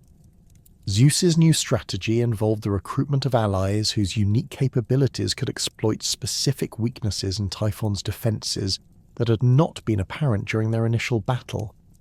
The Fates, whose dominion over destiny and temporal manipulation made them among the few beings whose power operated independently of the current cosmic hierarchy, agreed to participate in a deception that would exploit Typhon's fundamental nature as a creature driven by insatiable hunger for power and dominance. The three sisters, Clotho who spun the threads of destiny, Lachesis who measured their length, and Atropos who cut them at the moment of death, possessed the ability to create temporal anomalies that could affect even primordial beings like Typhon. Their plan involved the creation of phantom fruits that would appear to offer the monster enhanced power, while actually containing temporal paradoxes that would weaken his connection to the fundamental forces that sustained his existence. These ephemeral fruits were crafted to resemble the golden apples that grew in the garden of the Hesperides, legendary for their ability to grant immortality and enhance divine power to those who consumed them. However, the Fates versions contained inverted temporal energy that would cause Typhon's serpentine heads to experience accelerated aging, while simultaneously creating feedback loops that disrupted the coordination between his 100 consciousness centers. The presentation of these deceptive fruits required careful staging to convince Typhon of their authenticity, without arousing suspicion about their true nature. Zeus arranged for the fruits to be discovered by the monster during his systematic destruction of sacred groves, positioning them within a temple complex dedicated to Gaia that would appear to be a natural location for such powerful artifacts. The fruits' golden radiance and divine emanations were indistinguishable from genuine immortality-granting produce, while their temporal properties remained undetectable until after consumption. Typhon's discovery of the phantom fruits triggered exactly the response that Zeus and the Fates had anticipated. The monster's insatiable hunger for power, combined with his desire to permanently secure his dominion over the cosmos, made the apparent opportunity to enhance his already formidable capabilities irresistible. His 100 serpent heads competed with each other to consume the golden fruits, each one believing that individual consumption would grant it enhanced status within Typhon's collective consciousness. The initial effects of the ephemeral fruits appeared to fulfill Typhon's expectations, as his serpentine heads began glowing with enhanced divine radiance, while his fire-breathing capabilities increased dramatically in both temperature and range. The monster interpreted these changes as confirmation of the fruit's power-granting properties, leading him to consume additional quantities while planning an immediate assault on Zeus's suspected hiding places to capitalize on his enhanced abilities. However, the temporal paradoxes embedded within the phantom fruits began manifesting as Typhon's enhanced power output created increasing demands on his fundamental life force. The accelerated aging process affected different serpent heads at varying rates, creating coordination problems as some heads began operating with slower reaction times, while others experienced hyper-accelerated thought processes that made communication with the collective consciousness difficult. Zeus recognized the optimal moment to launch his counterattack when Typhon's 100 heads began displaying visible signs of temporal disruption, with some serpents showing greying scales and dimmed eyes, while others writhed with excess energy that they could not properly channel. The King of Gods emerged from concealment with a Thunderbolt arsenal that had been enhanced through his collaboration with the Cyclops, who had forged new weapons specifically designed to exploit the weaknesses created by the Fates' temporal manipulation. The renewed battle demonstrated Zeus's tactical evolution, as he employed coordinated strikes that targeted the temporal weak points created by the phantom fruits rather than attempting to overwhelm Typhon's defences through raw power. Each thunderbolt was precisely aimed at serpent heads, showing signs of temporal instability, creating cascade failures that disrupted the monster's ability to maintain coordinated defensive patterns. Typhon's response to this new assault revealed the full extent of the damage caused by the ephemeral fruits, as his attempts to coordinate counterattacks resulted in conflicting commands being issued by different consciousness centers operating at incompatible temporal rates. Some heads breathed fire at targets that had already moved to different positions, while others attempted to defend against attacks that had not yet been launched, creating a chaotic defensive pattern that left numerous vulnerabilities for Zeus to exploit. The decisive phase of the battle began when Zeus summoned Mount Etna itself as a weapon, using his enhanced divine power to lift the entire volcanic mountain from its foundations and hurl it at the increasingly disorganized monster. The mountain's mass, combined with the molten lava contained within its core, created a projectile whose impact would exceed anything previously witnessed in divine warfare. Typhon's weakened coordination made effective evasion impossible, as his 100 heads could not agree on which direction offered the best escape route. The impact of Mount Etna upon Typhon's serpentine form created a geological catastrophe that reshaped the Mediterranean landscape permanently. The mountain's volcanic core erupted upon contact, covering the monster in molten rock that hardened into imprisoning stone, while simultaneously releasing toxic gases that further disrupted his already compromised respiratory systems. The weight of the mountain pressed Typhon's coiled body deep into the earth, creating new subterranean chambers while sealing him beneath layers of volcanic rock. Zeus's victory established his supreme authority over both divine and chthonic forces through a demonstration that even the most primordial powers could be defeated through strategic thinking and tactical adaptation. The successful manipulation of Typhon through the Fates' deception proved that intelligence and planning could overcome raw power, while the use of Mount Etna as a weapon showed that the established cosmic order possessed resources that chaos could not match. The imprisonment of Typhon beneath Mount Etna created a permanent reminder of Zeus's triumph, as the monster's continued struggles to escape generated the volcanic activity that would characterize the mountain for millennia to come. Each eruption represented Typhon's frustrated attempts to break free from his stone prison, while the mountain's continued existence served as proof that the Olympian order had successfully contained the forces of primordial chaos. The volcanic mountain that Zeus had hurled at Typhon settled into its new position with geological finality, its massive bulk pressing the defeated monster deep into the Earth's crust, while simultaneously creating a permanent prison that would endure for millennia. The impact had driven Typhon's serpentine form through multiple layers of bedrock, crushing his coiled body into the subterranean chambers that now served as his eternal confinement. Mount Etna's volcanic core, ruptured by the tremendous collision, established a direct connection between the monster's prison and the surface world above, creating a conduit through which his rage and struggles would manifest as ongoing geological activity. The binding process that secured Typhon's imprisonment involved more than mere physical compression beneath the mountain's weight. Zeus had employed specific divine techniques learned during his collaboration with the Fates to create temporal locks that prevented the monster from utilizing his primordial connection to escape through dimensional manipulation. These supernatural restraints operated by creating paradoxical time loops around Typhon's prison chamber, ensuring that any attempt to break free would result in the escapee being returned to the moment of initial confinement. The mountain's internal structure underwent fundamental changes as it adapted to its role as a divine prison. The volcanic chambers that had once contained simple molten rock began exhibiting properties that reflected Typhon's continued presence, with lava flows taking on characteristics that mimicked the monster's serpentine movements.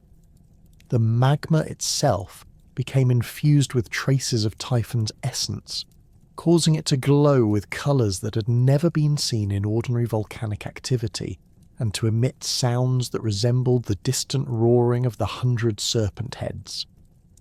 Typhon's 100 heads crushed beneath layers of volcanic stone, retained enough mobility to continue their attempts at escape through coordinated fire breathing that heated the surrounding rock to temperatures exceeding normal magma.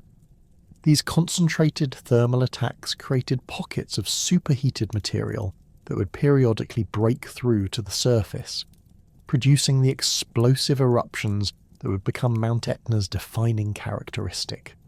Each serpent head contributed its own fire stream to these escape attempts, creating a complex network of thermal channels that honeycombed the mountain's interior. The monster's struggles beneath the mountain generated seismic activity that extended far beyond the immediate vicinity of his prison. His massive serpentine coils, writhing in frustrated attempts to break free from their stone confinement, created pressure waves that travelled through the Earth's crust and manifested as earthquakes across Sicily and southern Italy. The timing and intensity of these seismic events correlated directly with Typhon's emotional state, with periods of particularly violent struggling producing earthquake swarms that could be felt across the entire Mediterranean region. The geographic distribution of Typhon-related phenomena reflected the enormous scale of his imprisoned form. While Mount Etna served as the primary manifestation of his confinement, other locations throughout the Mediterranean showed evidence of his influence where portions of his serpentine body extended beyond the mountain's immediate footprint. The volcanic island of Stromboli, with its persistent low-level eruptions, was identified by ancient geographers as the location where one of Typhon's serpent heads had been pinned beneath a smaller mountain mass, its continuous fire-breathing creating the island's characteristic volcanic glow. The Strait of Messina, separating Sicily from the Italian mainland, exhibited tidal phenomena that ancient mariners attributed to the movements of Typhon's tail section, which was believed to extend beneath the seafloor in this region. The dangerous whirlpools and unpredictable currents that made navigation treacherous through this narrow waterway were explained as the result of the monster's attempts to use his tail for leverage in breaking free from his mountain prison. Ships that ventured too close to these disturbances reported hearing sounds from beneath the waves that resembled the hissing of enormous serpents. The Aeolian Islands, scattered across the waters north of Sicily, were understood to mark the locations where individual serpent heads had been driven deep into the seafloor during Typhon's imprisonment. Each island's unique volcanic characteristics reflected the specific type of serpent head buried beneath it, with some producing steady streams of lava, while others generated explosive eruptions that hurled molten rock high into the air. The varying colours and compositions of volcanic material from different islands provided evidence for the diversity of Typhon's 100 serpentine appendages. Mount Vesuvius, on the Italian mainland near Naples, was identified as another major manifestation of Typhon's imprisonment, where a cluster of his larger serpent heads had been driven into the earth during the initial impact. The mountain's periods of dormancy, followed by catastrophic eruptions, were attributed to the cyclical nature of these heads' escape attempts, with long periods of preparation, followed by coordinated fire-breathing that could break through to the surface with devastating results. The fertile soil surrounding Vesuvius, enriched by volcanic ash, was seen as evidence of the life-giving potential that remained within Typhon's earth-connected essence. The island of Ischia, located in the Bay of Naples, demonstrated another aspect of Typhon's geological influence through its numerous hot springs and fumaroles that release sulphurous gases directly from the Earth's interior.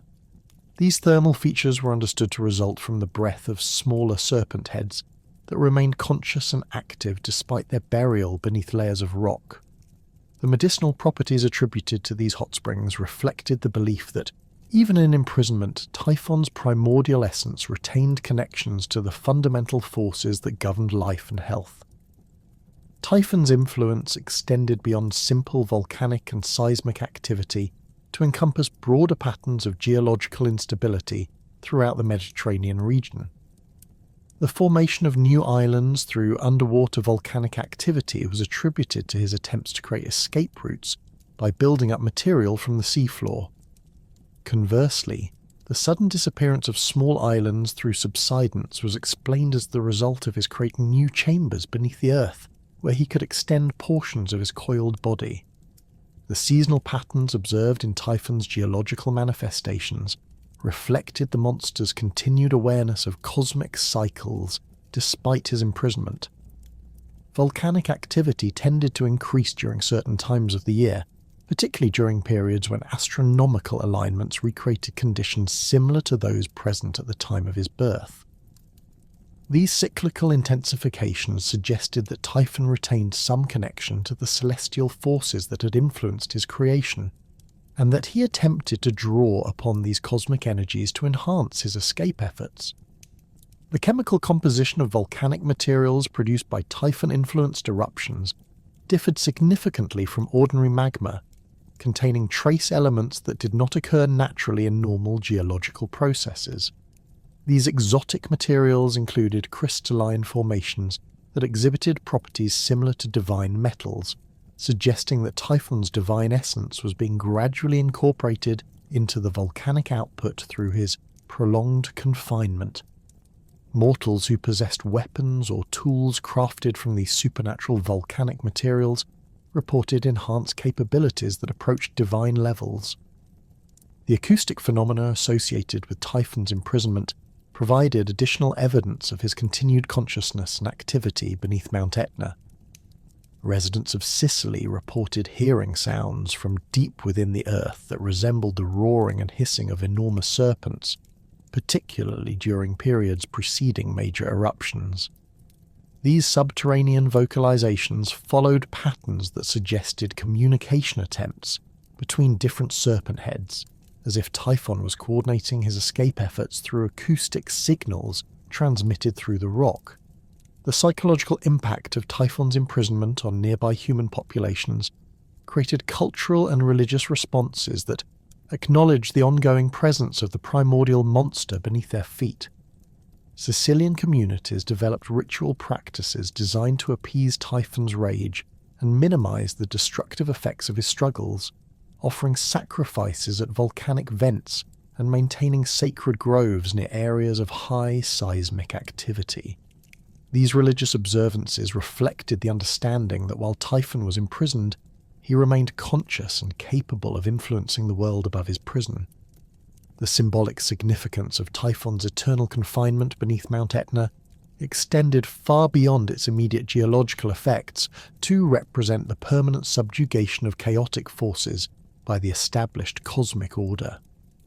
Zeus's victory demonstrated that even the most primordial and powerful forces of disorder could be contained through the application of intelligence, strategy, and divine authority.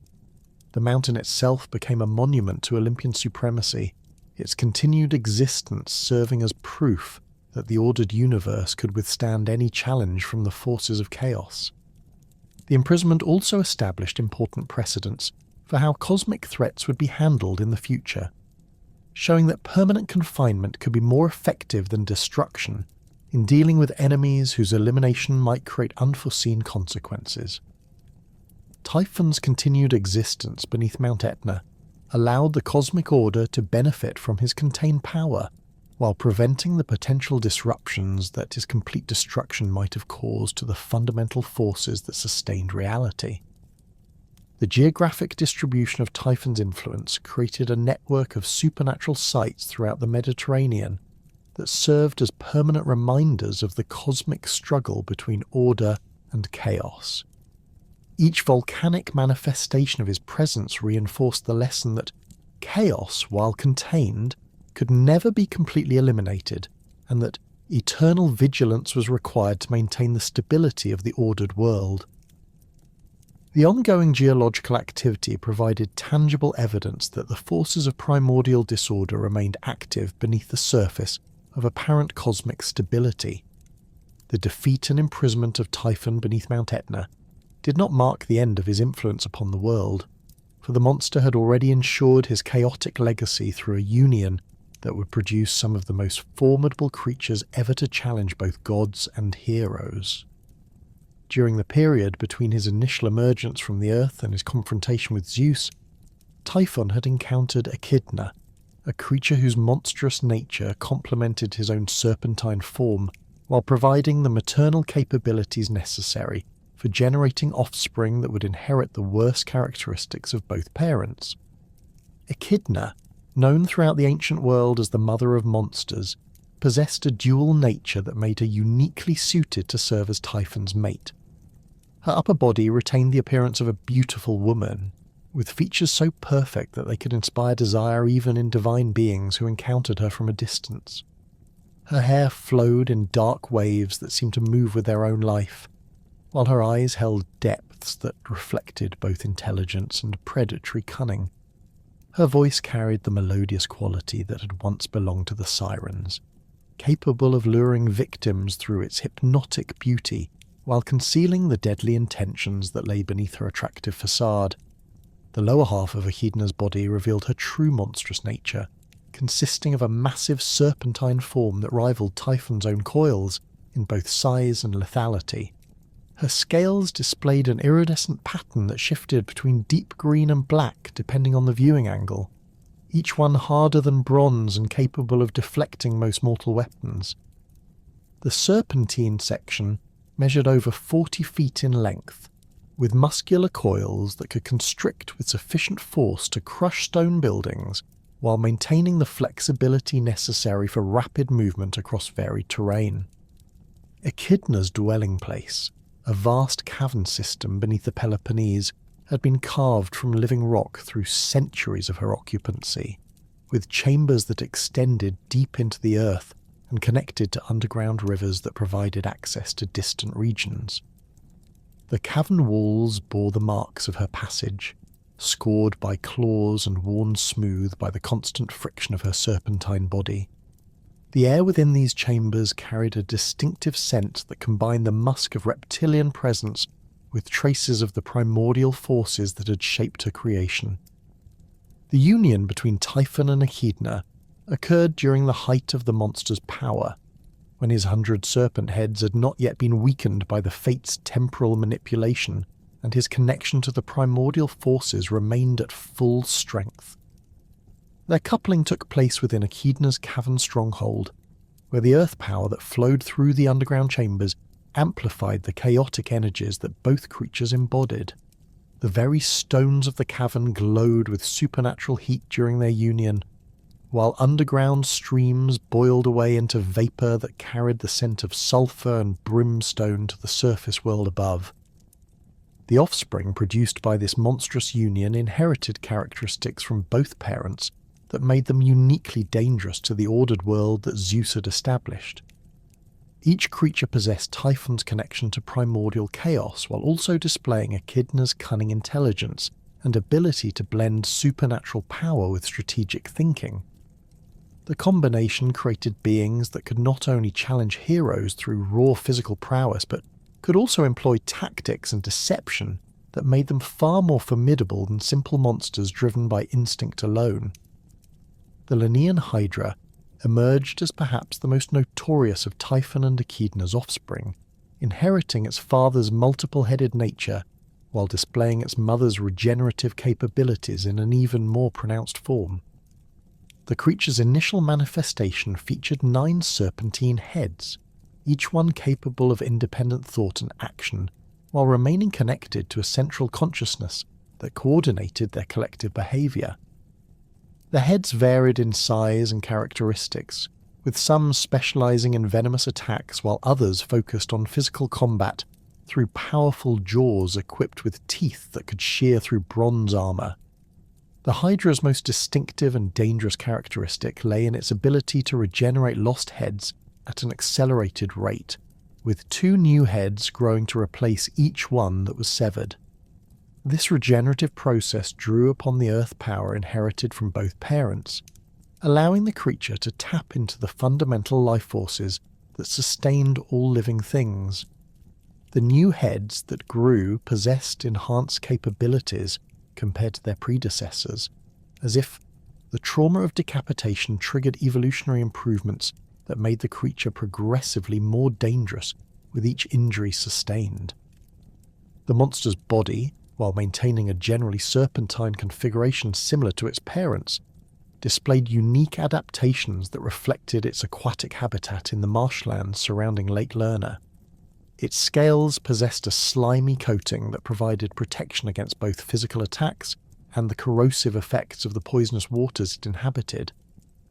The creature's lower body terminated in a powerful tail that could generate whirlpools in these marsh waters, creating tactical advantages during combat by disorienting opponents and controlling their movement options.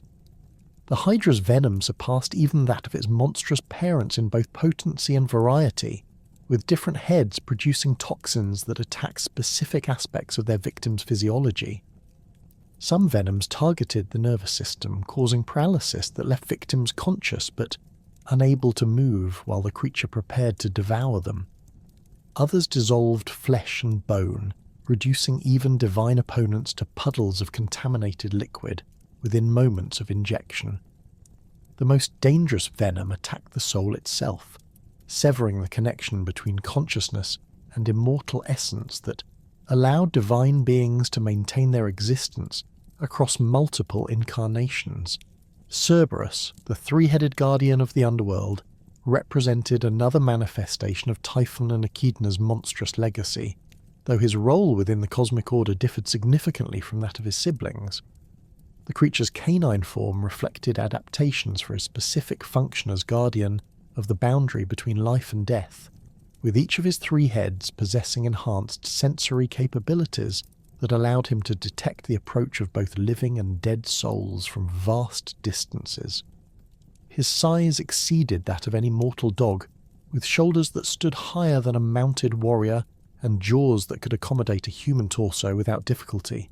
The three heads of Cerberus each specialized in different aspects of his guardian duties, with the central head focusing on souls attempting to escape from the underworld, the left head monitoring for unauthorized entries by living beings, and the right head detecting attempts at deception by spirits trying to assume false identities. The coordination between these heads created a surveillance network that made unauthorized passage through the underworld's gates virtually impossible, as each head could compensate for the other's momentary distractions or lapses in attention. Cerberus possessed a mane of living serpents that writhed constantly around his neck and shoulders, each one equipped with its own sensory organs and venomous capabilities. These serpentine appendages served both defensive and offensive functions, providing additional eyes and ears for detecting threats, while also delivering toxic bites to opponents who managed to approach within close combat range.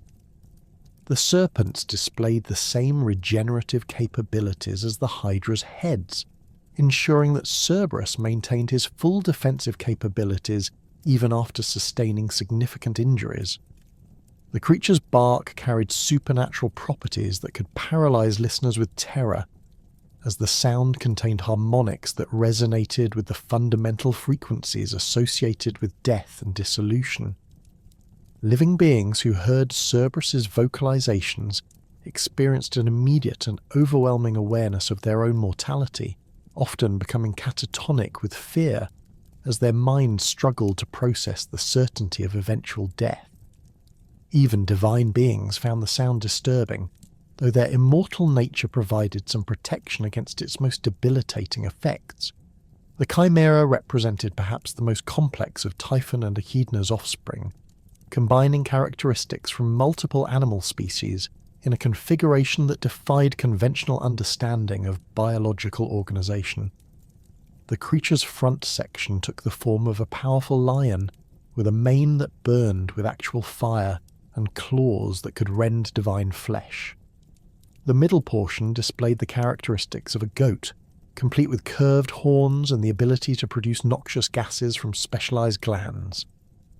The rear section consisted of a serpentine tail that possessed its own head and consciousness, capable of independent action while remaining connected to the creature's central nervous system. Each section of the Chimera's composite body possessed its own specialized capabilities that complemented the others to create a versatile combat platform capable of engaging multiple opponents simultaneously. The lion portion provided raw physical power and intimidation, with jaws that could crush stone and a roar that could cause avalanches in mountainous terrain. The goat section contributed tactical intelligence and the ability to navigate difficult terrain through its sure-footed climbing capabilities. The serpentine tail offered venomous attacks and the flexibility necessary for striking at opponents who attempted to attack from behind. The fire-breathing capabilities of the Chimera's lionhead surpassed those of ordinary flame-producing creatures, generating temperatures that could melt bronze weapons and reduce marble structures to vapour within seconds. The flames possessed a magical quality that allowed them to burn substances that should have been immune to ordinary fire, including water and stone. The creature could control the intensity and direction of its fire breath with precision, creating everything from narrow cutting beams to wide-area conflagrations, depending on tactical requirements. The Sphinx, another offspring of the monstrous union, combined physical formidability with intellectual capabilities that made her unique among Typhon and Echidna's children. Her body displayed the powerful build of a lioness, with muscles that could propel her massive frame across vast distances in single bounds. Her wings, inherited from some unknown divine ancestor, possessed sufficient span and strength to carry her weight during extended flights, allowing her to approach victims from unexpected angles and escape from unfavourable tactical situations. The human head and torso that crown the Sphinx's leonine body contained intelligence that rivaled that of the wisest philosophers, combined with knowledge of riddles and puzzles that had been accumulated over centuries of interaction with travellers and heroes. Her voice carried hypnotic qualities inherited from her mother, capable of compelling listeners to answer questions even when they recognised the danger of doing so. The psychological warfare represented by her riddle challenges proved as deadly as any physical weapon, as incorrect answers resulted in immediate death through methods that varied according to the specific nature of the failure. The Sphinx's wings displayed feather patterns that seemed to shift and change depending on the observer's viewing angle, creating optical illusions that made it difficult for opponents to accurately judge her position during aerial combat. The feathers themselves possessed razor-sharp edges that could slice through armour and flesh when she employed her wings as weapons during close combat. Her flight capabilities allowed her to strike from above with devastating effect, using gravity to increase the impact force of her attacks, while maintaining the mobility necessary to avoid retaliation. The Nemean lion, while lacking the multi-headed nature of some of his siblings, possessed defensive capabilities that made him nearly invulnerable to conventional weapons. His golden hide had been hardened through exposure to divine forces during his development, creating a natural armour that could deflect arrows, spears, and even some divine weapons. The lion's size exceeded that of any mortal feline, with a body length that approached 20 feet and proportional increases in all other dimensions. The creature's claws possessed the unique property of being able to cut through any material, including his own invulnerable hide, making them the only weapons capable of penetrating his defensive capabilities. This paradoxical characteristic reflected the complex nature of his inheritance from both parents, combining Typhon's destructive potential with Echidna's adaptive intelligence. The lion's hunting strategies demonstrated sophisticated tactical thinking as he learned to use his invulnerability to absorb attacks while positioning himself for devastating counterstrikes. Orthrus, the two-headed dog who served as guardian of Gerion's cattle, displayed characteristics that made him an effective shepherd and protector while retaining the aggressive nature inherited from his monstrous parents. His dual heads allowed him to maintain constant surveillance over large herds while simultaneously watching for approaching threats from multiple directions.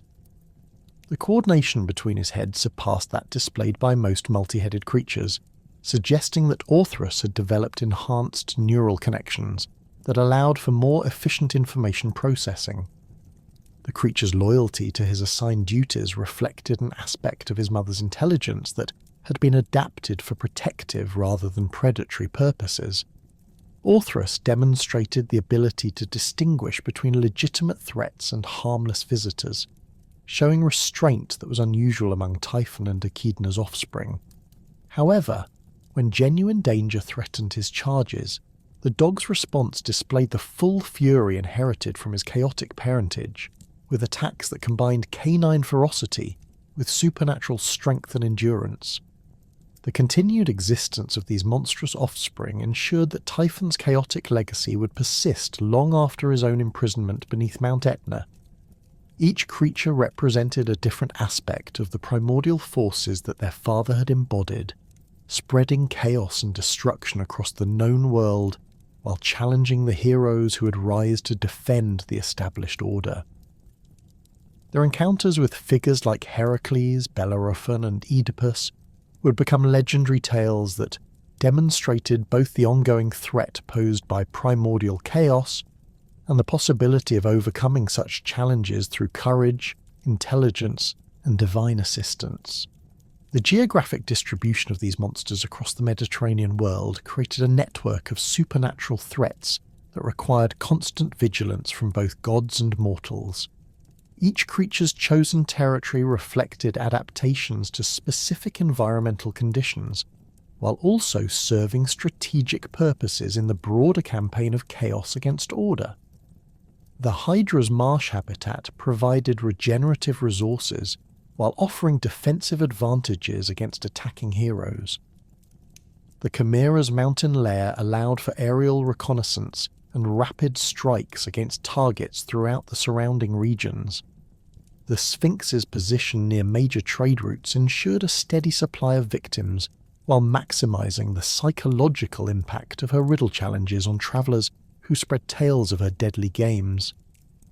The monstrous offspring that emerged from Typhon and Echidna's union spread across the Mediterranean world, but the stories surrounding their father's origins, battles, and ultimate fate developed distinct characteristics as they travelled through different Greek regions and encountered local mythological traditions.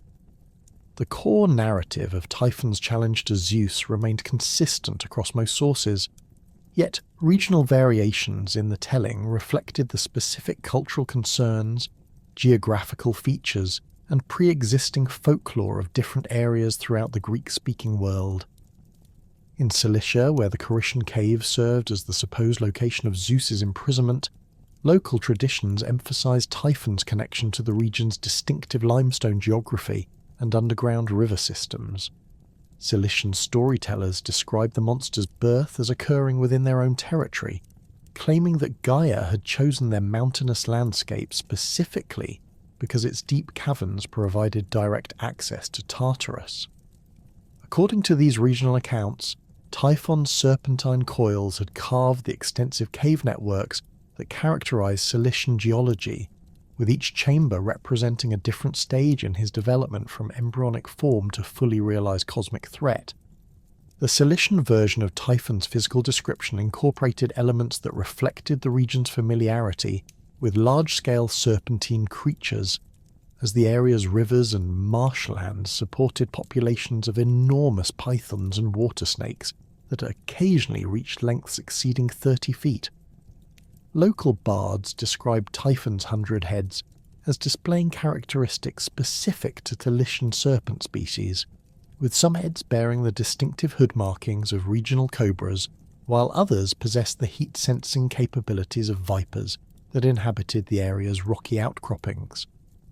These regional storytellers also provided unique details about the dragon Delphine's guardianship of Zeus's severed sinews, describing her as a creature that had originally served as protector of Cilician sacred springs before being corrupted by exposure to Typhon's chaotic influence. In their version, Delphine's transformation from benevolent guardian to monstrous jailer occurred gradually as she absorbed increasing amounts of divine essence from the imprisoned sinews, with her serpentine form growing larger and more aggressive with each passing day of exposure to Zeus's stolen power.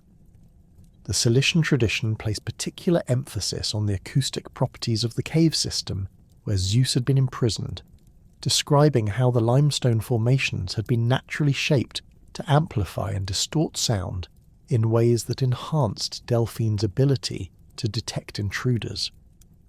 Local guides claimed that specific chambers within the cave network still exhibited unusual resonance characteristics that could be attributed to their use as components in Typhon's original prison design. These acoustic anomalies allegedly allowed skilled listeners to hear echoes of the ancient battle between Zeus and the Dragon Guardian, with certain sound frequencies triggering phantom replays of their confrontation.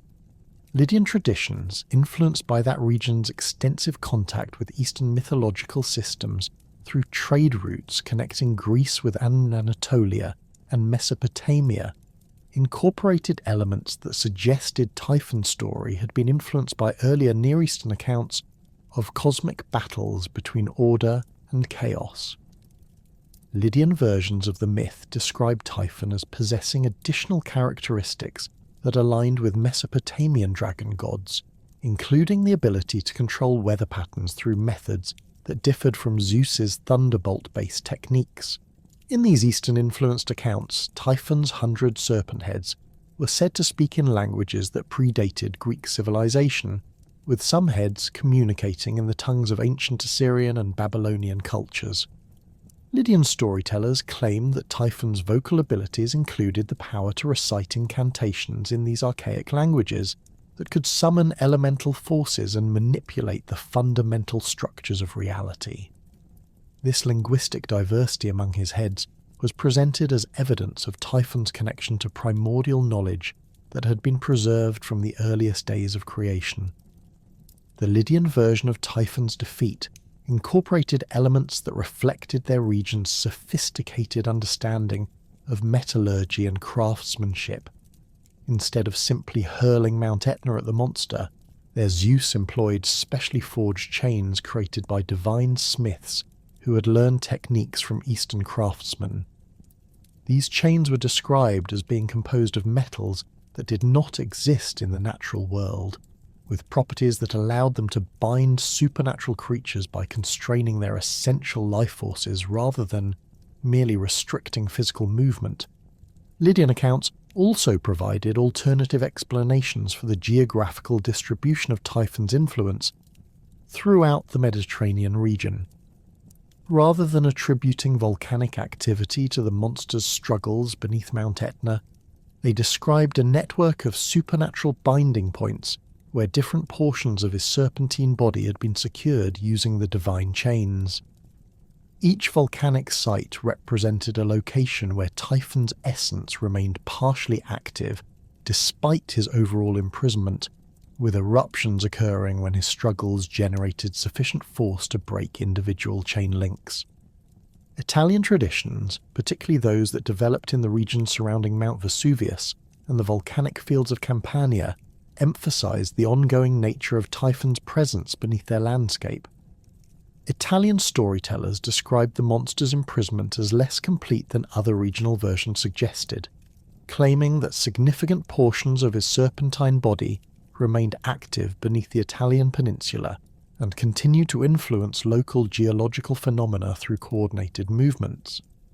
These Italian accounts provided detailed descriptions of how Typhon's different serpent heads had been distributed across various underground locations, with each head retaining enough consciousness and mobility to affect surface conditions in its immediate vicinity. Mount Vesuvius was identified as the location where 3 of Typhon's largest heads had been buried, their combined fire-breathing creating the mountain's characteristic explosive eruptions. The timing and intensity of these eruptions were attributed to communication patterns between the buried heads, with major eruptions occurring when all 3 heads coordinated their fire-breathing efforts. Italian traditions also described how local communities had developed specialized knowledge about predicting Typhon's activities through observation of subtle environmental changes that preceded major geological events. Farmers in the Campanian region claimed the ability to detect impending earthquakes by monitoring the behavior of domestic animals, which allegedly possessed enhanced sensitivity to the underground movements of Typhon's coiled body. Similarly, fishermen working the waters around the Bay of Naples reported that certain fish species exhibited unusual migration patterns in the days before volcanic eruptions, as if responding to chemical changes in the water caused by Typhon's subterranean activities. The Italian version of Typhon's offspring also reflected regional variations, with local traditions describing monsters that had been specifically adapted to the Italian landscape and climate. These regional variants of creatures like the Chimera and Hydra possessed characteristics that made them particularly suited to the volcanic terrain and dense forests that characterized much of the Italian peninsula. Italian storytellers described encounters between local heroes and these geographically adapted monsters, with battles that took advantage of unique features of the Italian landscape, such as sulphurous hot springs and unstable volcanic slopes. Greek colonial settlements throughout the Mediterranean developed their own variations of the Typhon myth that reflected the challenges and experiences of establishing new communities in unfamiliar territories. Colonies in Sicily naturally emphasized the proximity of Mount Etna and the ongoing evidence of Typhon's presence beneath their island, but they also incorporated elements that reflected their interactions with indigenous populations who possessed their own traditions about volcanic activity and underground monsters. Sicilian colonial versions of the myth described how early Greek settlers had initially misunderstood the nature of Mount Etna's volcanic activity, attributing it to local earth spirits rather than recognizing the presence of the imprisoned Typhon. According to these accounts, proper understanding of the mountain's supernatural significance had only emerged through careful study of seismic patterns and volcanic emissions, combined with consultation of oracular sources that could provide divine insight into the true nature of the geological phenomena. These colonial traditions also described ongoing interactions between Greek settlers and the imprisoned monster, claiming that Typhon occasionally attempted to communicate with surface dwellers through coded messages transmitted via volcanic activity. Skilled interpreters allegedly learned to decode these communications, gaining access to primordial knowledge about geological processes and underground resource deposits. However, such interactions carried significant risks, as prolonged exposure to Typhon's influence could result in madness or transformation into serpentine creatures that served the monster's will. The integration of pre-Greek mythological elements into the broader Typhon narrative occurred through various mechanisms that reflected the complex cultural exchanges that characterized ancient Mediterranean civilization. Indigenous populations throughout the Greek world possessed their own traditions about earth spirits, underground monsters, and volcanic phenomena that predated the arrival of Greek-speaking peoples. As Greek mythology developed and spread, these earlier traditions were incorporated into the Typhon story through processes that sometimes involved direct adoption of local elements and sometimes required more complex syncretistic adaptations. In regions where pre-Greek traditions included powerful earth goddesses who controlled volcanic activity, these figures were often reinterpreted as either allies or enemies of Typhon, depending on whether their traditional characteristics aligned with chaos or order. Earth goddesses who had been portrayed as nurturing and protective were typically cast as opponents of Typhon's destructive influence, while those associated with unpredictable or dangerous aspects of nature were more likely to be described as his supporters or servants. Pre-Greek dragon spirits and serpentine deities were frequently incorporated into Typhon's extended family, or identified as creatures that had been influenced by his chaotic presence. Local traditions about specific caves, underground rivers, or geological formations that were associated with serpentine spirits were often reinterpreted as locations where Typhon's influence had manifested, or where his offspring had established their lairs. This process of mythological integration allowed Greek storytellers to explain local geographical features while connecting them to the broader cosmic narrative of order versus chaos. The worship practices and ritual observances that developed around Typhon-related sites reflected the integration of pre-Greek religious traditions with Greek mythological frameworks. Communities near volcanic areas often maintained ritual practices that were designed to appease Typhon's rage, while also honouring the Greek gods who had successfully imprisoned him. These dual-purpose ceremonies typically involved offerings that acknowledged both the monster's continued presence and Zeus's ultimate authority over the cosmic order. Local cults that developed around specific aspects of the Typhon myth often incorporated elements from pre-Greek religious practices that had previously been associated with earth spirits or volcanic phenomena. Ritual procedures for predicting earthquakes or volcanic eruptions were adapted to include invocations of Greek deities while maintaining traditional techniques that had been developed by indigenous populations over centuries of observation and experience.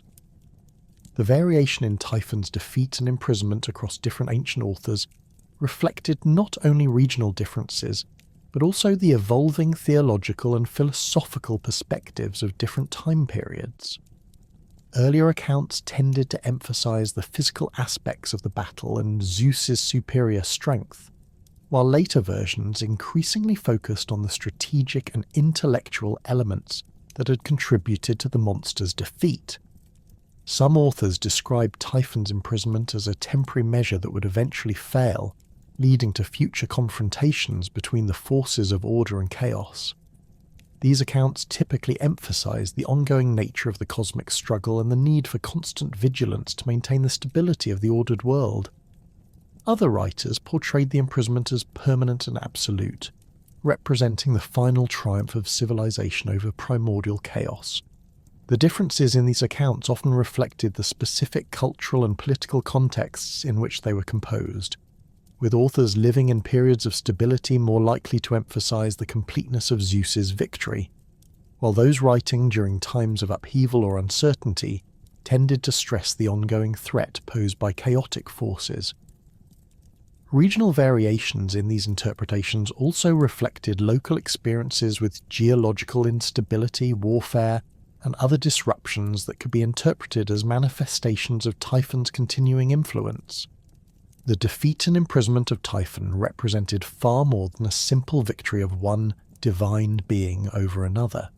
It established fundamental theological principles that would define Greek religious understanding for centuries. Within the framework of Greek cosmological thought, Typhon embodied the ultimate manifestation of primordial chaos, those raw, unformed forces that existed before the establishment of divine order and cosmic structure. His very existence challenged the foundational assumption that the universe operated according to comprehensible principles governed by rational divine authority. Typhon's role as the supreme representative of chaos extended beyond mere destructive capability to encompass a more profound threat to the conceptual foundations of organized reality. Unlike other monsters or divine opponents that Zeus had faced, Typhon possessed the capacity to unmake the fundamental structures that allowed for coherent existence. His 100 serpent heads, each capable of independent thought and action, represented the antithesis of unified divine will. Where Zeus embodied singular focused authority that could impose order through decisive action, Typhon manifested as multiplicity without coordination, power without purpose, and consciousness without coherent direction. The theological implications of this opposition became apparent in the specific nature of Typhon's attacks on the established cosmic order. Rather than simply seeking to replace Zeus as ruler of the gods, the monster's actions suggested an intent to dissolve the very concept of organized divine hierarchy. His destruction of temples and sacred groves was not motivated by personal animosity toward individual deities, but represented a systematic assault on the physical manifestations of ordered worship and structured religious practice. Each demolished sanctuary represented a victory for chaos over the human attempt to create meaningful relationships with divine forces through ritualized observance. Greek religious thinkers recognized that Typhon's challenge to Zeus occurred at the precise moment when the Olympian order had achieved its most complete expression of cosmic authority. The timing was not coincidental, but reflected deeper theological principles about the relationship between order and chaos in the structure of reality. The monster's emergence immediately following Zeus's victory over the Titans demonstrated that chaos was not simply a historical phase that could be permanently overcome, but rather a persistent force that required constant vigilance and active resistance to prevent its resurgence. This understanding shaped Greek theological thought in ways that distinguished it from other ancient religious systems that portrayed the triumph of order as final and absolute. Greek cosmology acknowledged that chaos remained a viable alternative to organized reality, one that possessed sufficient power to threaten even the most established divine authority. The ongoing volcanic activity at Mount Etna served as a constant reminder that Typhon's defeat had not eliminated the chaotic forces he represented, but had merely contained them within manageable boundaries. The Typhonomachy itself functioned as the ultimate expression of the cosmic battle between civilization and barbarism that permeated Greek cultural consciousness. This conflict extended far beyond the immediate participants to encompass fundamental questions about the nature of civilized existence and the price required to maintain ordered society. Zeus's victory represented not just personal triumph, but the validation of principles that allowed for the development of complex social structures, artistic achievement, and intellectual advancement. The barbarism that Typhon embodied was not simply the absence of civilization, but its active negation, a force that sought to reduce organized complexity back to primordial simplicity through the application of overwhelming destructive power. His 100 voices, capable of mimicking every form of communication while lacking coherent meaning, represented the corruption of language itself as a tool for creating shared understanding and cultural transmission. The monster's ability to reproduce divine speech while using it only for deception and confusion demonstrated how barbaric forces could appropriate the tools of civilization while remaining fundamentally opposed to civilized values.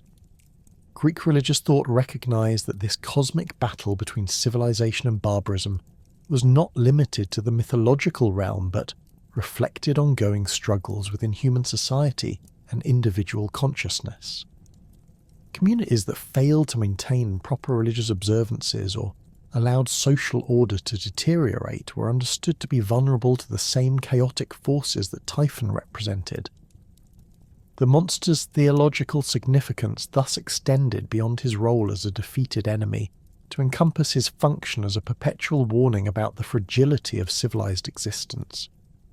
The concept of necessary evil occupied a central position in Greek theological interpretations of Typhon's role within the cosmic order.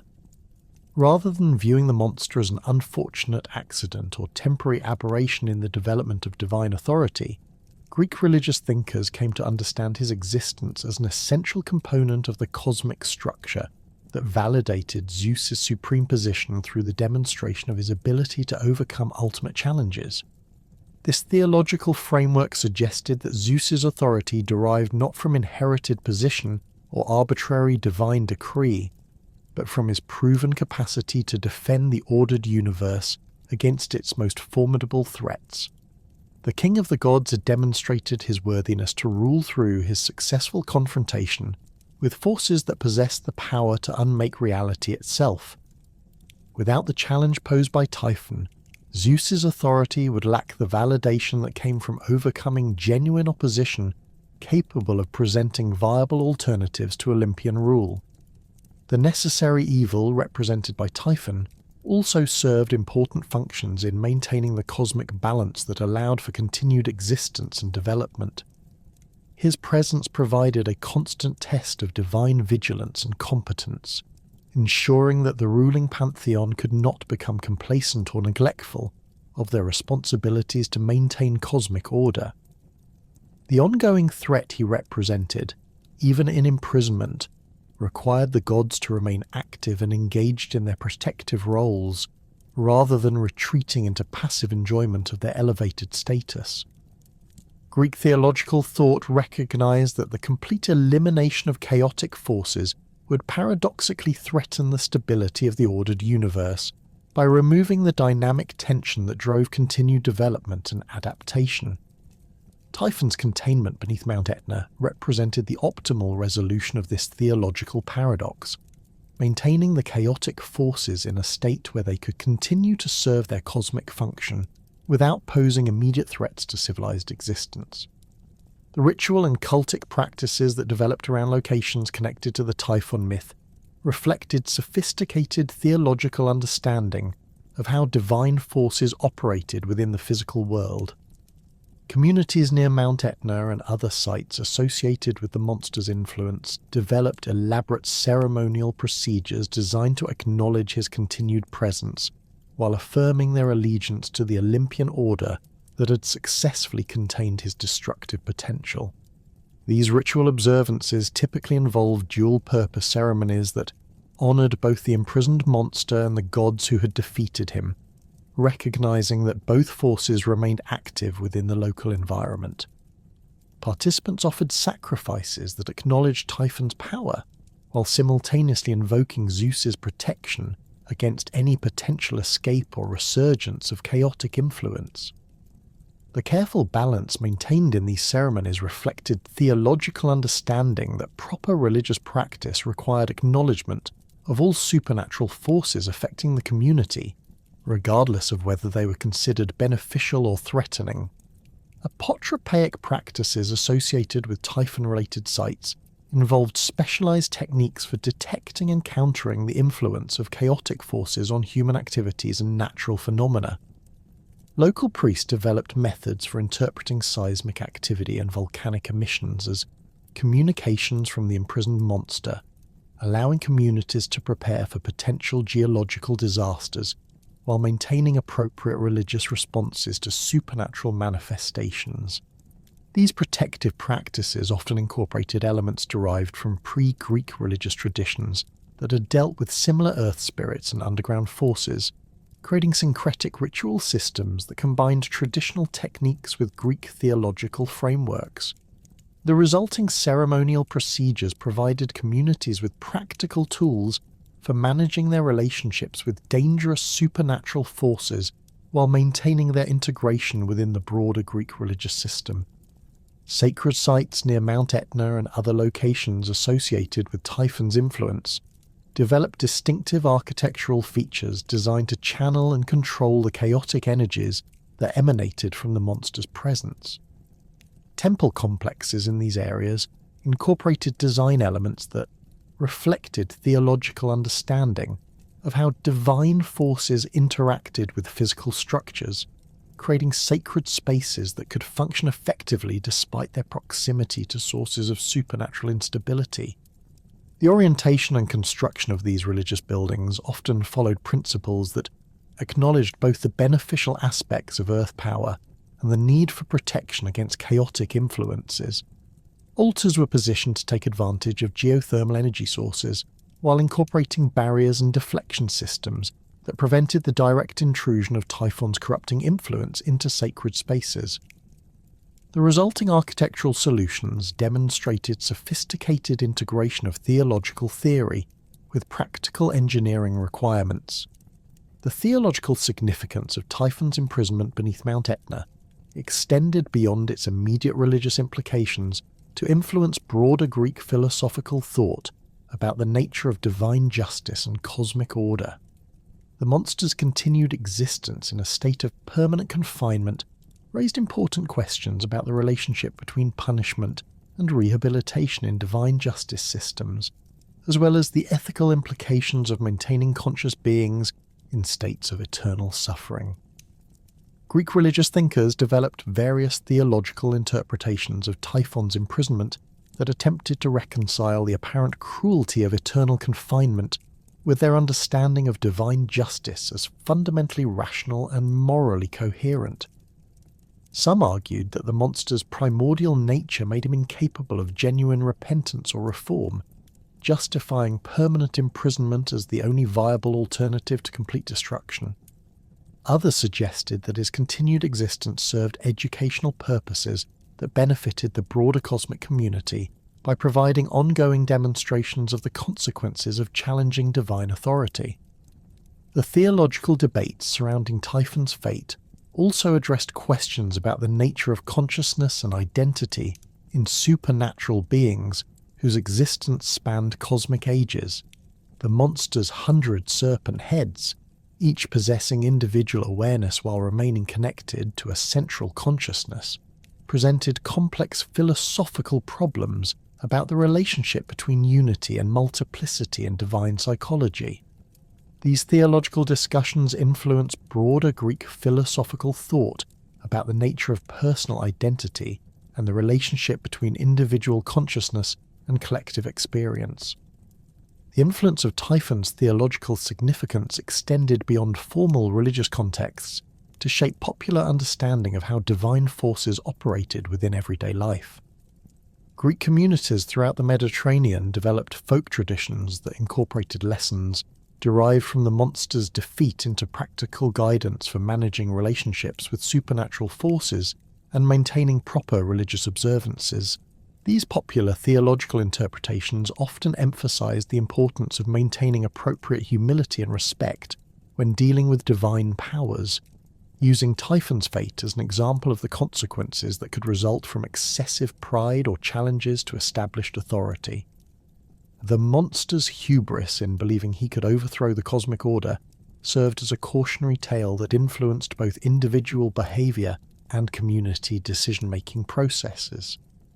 The theological framework established by the Typhon myth also provided Greeks with conceptual tools for understanding and responding to natural disasters, political upheavals, and other disruptions that threatened the stability of civilized existence. Communities facing earthquakes, volcanic eruptions, or military invasions could interpret these challenges within the context of the ongoing cosmic struggle between order and chaos, finding meaning and guidance for their responses through reference to the mythological precedents established by Zeus's victory over the primordial monster. Hesiod's theogony established the canonical foundation for all subsequent literary treatments of Typhon through its systematic presentation of the monster's origins, physical characteristics, and ultimate defeat. The Boeotian poet's account, composed during the 8th century BC, provided the definitive genealogical framework that connected Typhon to the primordial forces of Gaia and Tartarus, while positioning his emergence within the broader narrative of cosmic succession and divine conflict. Hesiod's detailed description of the monster's 100 serpent heads, each capable of producing different types of sounds and flames, create a literary template that would influence depictions of supernatural creatures throughout subsequent Greek literature. The theogony's influence on later literary works extended beyond mere factual transmission to encompass the establishment of specific narrative techniques and descriptive conventions that became standard elements in Greek mythological poetry. Hesiod's method of cataloguing Typhon's various capabilities while maintaining narrative momentum through the progressive escalation of his conflict with Zeus demonstrated how complex supernatural phenomena could be integrated into coherent literary structures without sacrificing either comprehensiveness or dramatic impact. This approach provided later authors with proven techniques for handling similarly complex mythological material. Hesiod's treatment of the Typhonomachy also established important precedents for how cosmic battles should be portrayed in Greek literature, balancing the need for spectacular descriptions of supernatural combat with the theological requirement that Zeus's victory appear both inevitable and earned through superior strategy rather than mere brute force. The poet's emphasis on the geographical consequences of their conflict, with mountains being hurled and seas boiling from the intensity of their battle, created a literary tradition that connected mythological events to observable features of the natural world. The influence of Hesiod's account on subsequent literary traditions can be traced through the consistent appearance of specific details and narrative elements in works composed centuries after the Theogony.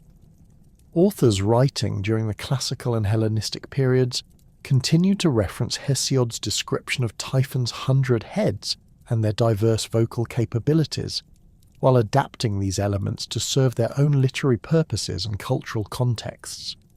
The monster's ability to mimic various animal sounds and divine voices became a standard feature in later depictions of supernatural deception and the corruption of communication.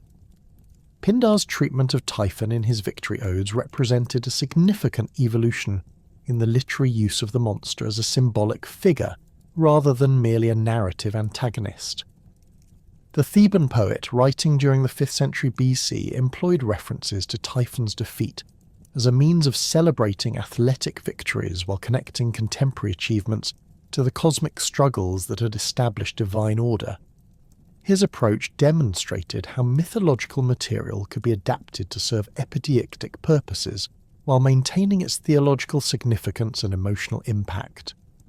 In Pindar's first Pythian ode, composed around 470 BC to celebrate Hieron of Syracuse's victory in the chariot race, the poet employed Typhon's imprisonment beneath Mount Etna as a geographic and symbolic foundation for praising both the victor's achievements and the cultural significance of Sicily within the Greek world. Pindar's description of the monster's ongoing struggles beneath the volcanic mountain created a vivid contrast between the chaotic forces contained below ground and the ordered civilization flourishing on the surface, with Hieron's athletic victory serving as a contemporary manifestation of the same principles that had enabled Zeus's cosmic triumph. Pindar's innovative use of Typhon as a symbol for conquered chaos allowed him to connect individual athletic achievements to broader themes of civilization's triumph over barbarism and order's victory over disorder. The poet's technique of juxtaposing descriptions of volcanic activity caused by Typhon's movements with celebrations of human cultural achievements created powerful literary effects that enhanced the significance of contemporary events by placing them within cosmic contexts. This approach influenced later lyric poets who sought to elevate their subjects through mythological associations.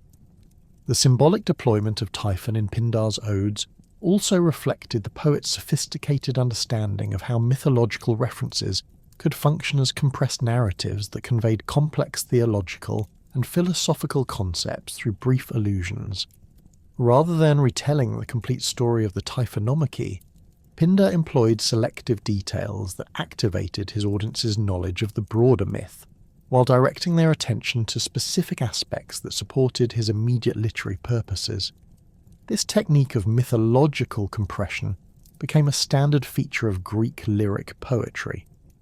Pindar's geographical approach to the Typhon myth, emphasizing the monster's connection to specific locations like Mount Etna and the surrounding Sicilian landscape, influenced how later authors integrated mythological material with regional pride and cultural identity. The poet's treatment demonstrated how ancient myths could be employed to validate contemporary political and cultural claims while maintaining their universal significance as expressions of fundamental cosmic principles. The evolution of Typhon's literary portrayal from archaic through Hellenistic periods reflected broader changes in Greek cultural attitudes toward authority, tradition, and the relationship between divine and human agency. Early treatments of the monster, exemplified by Hesiod's account, emphasized his role as a legitimate threat to cosmic order, whose defeat required the full deployment of Zeus's divine capabilities. These archaic presentations portrayed the conflict as genuinely uncertain in its outcome, with Typhon possessing sufficient power to represent a viable alternative to Olympian rule. Classical period authors, writing during the height of Athenian cultural achievement and democratic experimentation, tended to reinterpret the Typhon myth in ways that emphasized the importance of intelligence, strategy, and collaborative effort in overcoming chaotic forces. These treatments often highlighted Zeus's use of allies, like the Fates, and his employment of deceptive tactics, rather than focusing exclusively on his superior strength.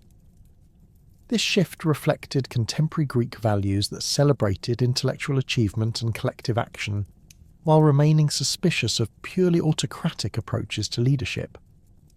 Hellenistic authors, influenced by the cosmopolitan culture that emerged following Alexander's conquests and the subsequent fragmentation of the Greek world into competing kingdoms, approached the Typhon myth with increased interest in its psychological and philosophical implications.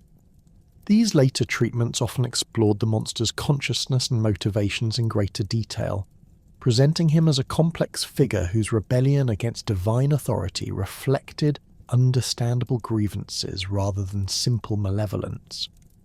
This psychological sophistication reflected broader Hellenistic interests in individual identity and the internal dynamics of power relationships.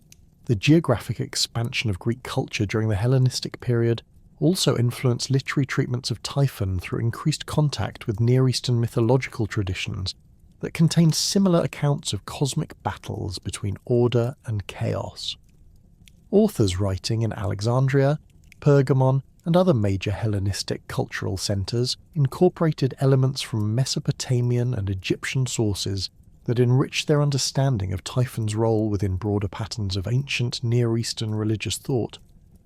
Tragic dramatists of the classical period employed Typhon as a reference point for exploring themes of hubris, divine justice, and the consequences of challenging established authority, though the monster himself rarely appeared as a direct character in surviving dramatic works. Aeschylus, in particular, made use of Typhonic imagery in his Prometheus, bound to enhance the portrayal of cosmic rebellion and divine punishment, drawing parallels between Prometheus's defiance of Zeus and Typhon's more fundamental challenge to cosmic order. The influence of Typhon on tragic literature extended beyond direct references to encompass the monster's function as an archetypal representation of forces that threatened civilized existence. Tragic heroes whose actions endangered their communities or challenged divine authority were often described using imagery that evoked Typhon's chaotic nature, creating literary connections that enhanced the cosmic significance of human moral failures. This technique allowed dramatists to elevate individual tragic narratives to the level of universal conflicts between order and disorder. Sophocles and Euripides continued this tradition of employing Typhonic imagery to enhance the cosmic significance of their dramatic narratives, though their approaches reflected the distinct theological and philosophical perspectives that characterized their respective artistic visions. Sophocles tended to use references to Typhon's defeat as confirmation of divine justice and the ultimate triumph of cosmic order, while Euripides more frequently employed the monster as a symbol of the destructive potential that existed within apparently stable systems. The influence of Typhon on dramatic literature also extended to the development of choral passages that employed mythological material to provide cosmic context for immediate dramatic action. Choruses in tragedies dealing with themes of political upheaval or divine punishment often included references to the Typhonomachy as a mythological parallel that illuminated the universal significance of contemporary conflicts. These choral passages demonstrated how mythological references could function as interpretive frameworks that guided audience understanding of dramatic events. Epic poetry of the post-Homeric period incorporated references to Typhon and the cosmic conflicts he represented as a means of connecting their narratives to the broader tradition of Greek mythological literature while addressing contemporary cultural concerns. The cyclic epics, though surviving only in fragments, appear to have made extensive use of Typhonic imagery in their treatments of heroic adventures and divine interventions, suggesting that the monster's literary significance extended well beyond the specific narrative contexts in which he appeared as a direct participant. The influence of Typhon on epic literature can be traced through the consistent appearance of multi-headed monsters and serpentine antagonists in heroic narratives throughout the archaic and classical periods. Creatures like the Linnaean Hydra, explicitly identified as Typhon's offspring in genealogical accounts, served as literary descendants that carried forward the cosmic significance of their monstrous parent, while adapting his characteristics to serve the specific narrative requirements of heroic epic.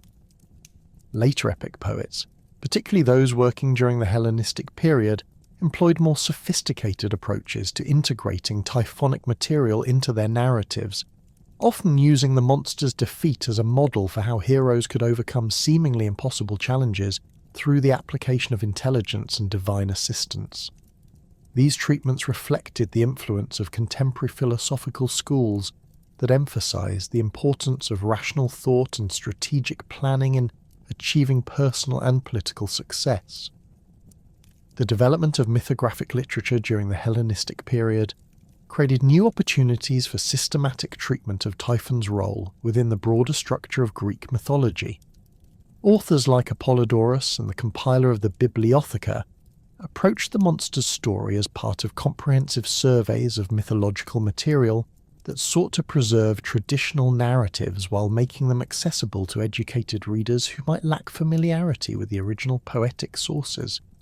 These mythographic treatments of Typhon often emphasize genealogical connections and narrative consistency, rather than the literary artistry that had characterized earlier poetic accounts. The monster's parentage, physical characteristics, and defeat were presented as factual information that could be cross-referenced with related mythological material rather than as elements of artistic compositions designed to produce specific emotional or intellectual effects in their audiences. The influence of mythographic literature on the preservation and transmission of typhonic material proved crucial for maintaining knowledge of the monster's significance during periods when interest in traditional mythology declined. These prose summaries provided later authors and scholars with accessible sources of information about Typhon's role in Greek religious thought, while preserving details that might otherwise have been lost with the disappearance of original poetic sources. Hellenistic mythographers also contributed to the literary legacy of Typhon through their attempts to rationalize and systematize the various regional variations and contradictory accounts that had developed around the monster's story.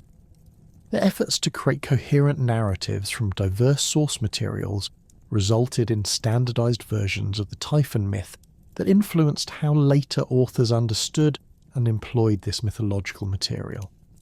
The literary techniques developed through centuries of Greek engagement with the Typhon myth established enduring patterns for how supernatural antagonists should be portrayed in literature dealing with cosmic conflicts and the establishment of civilized order.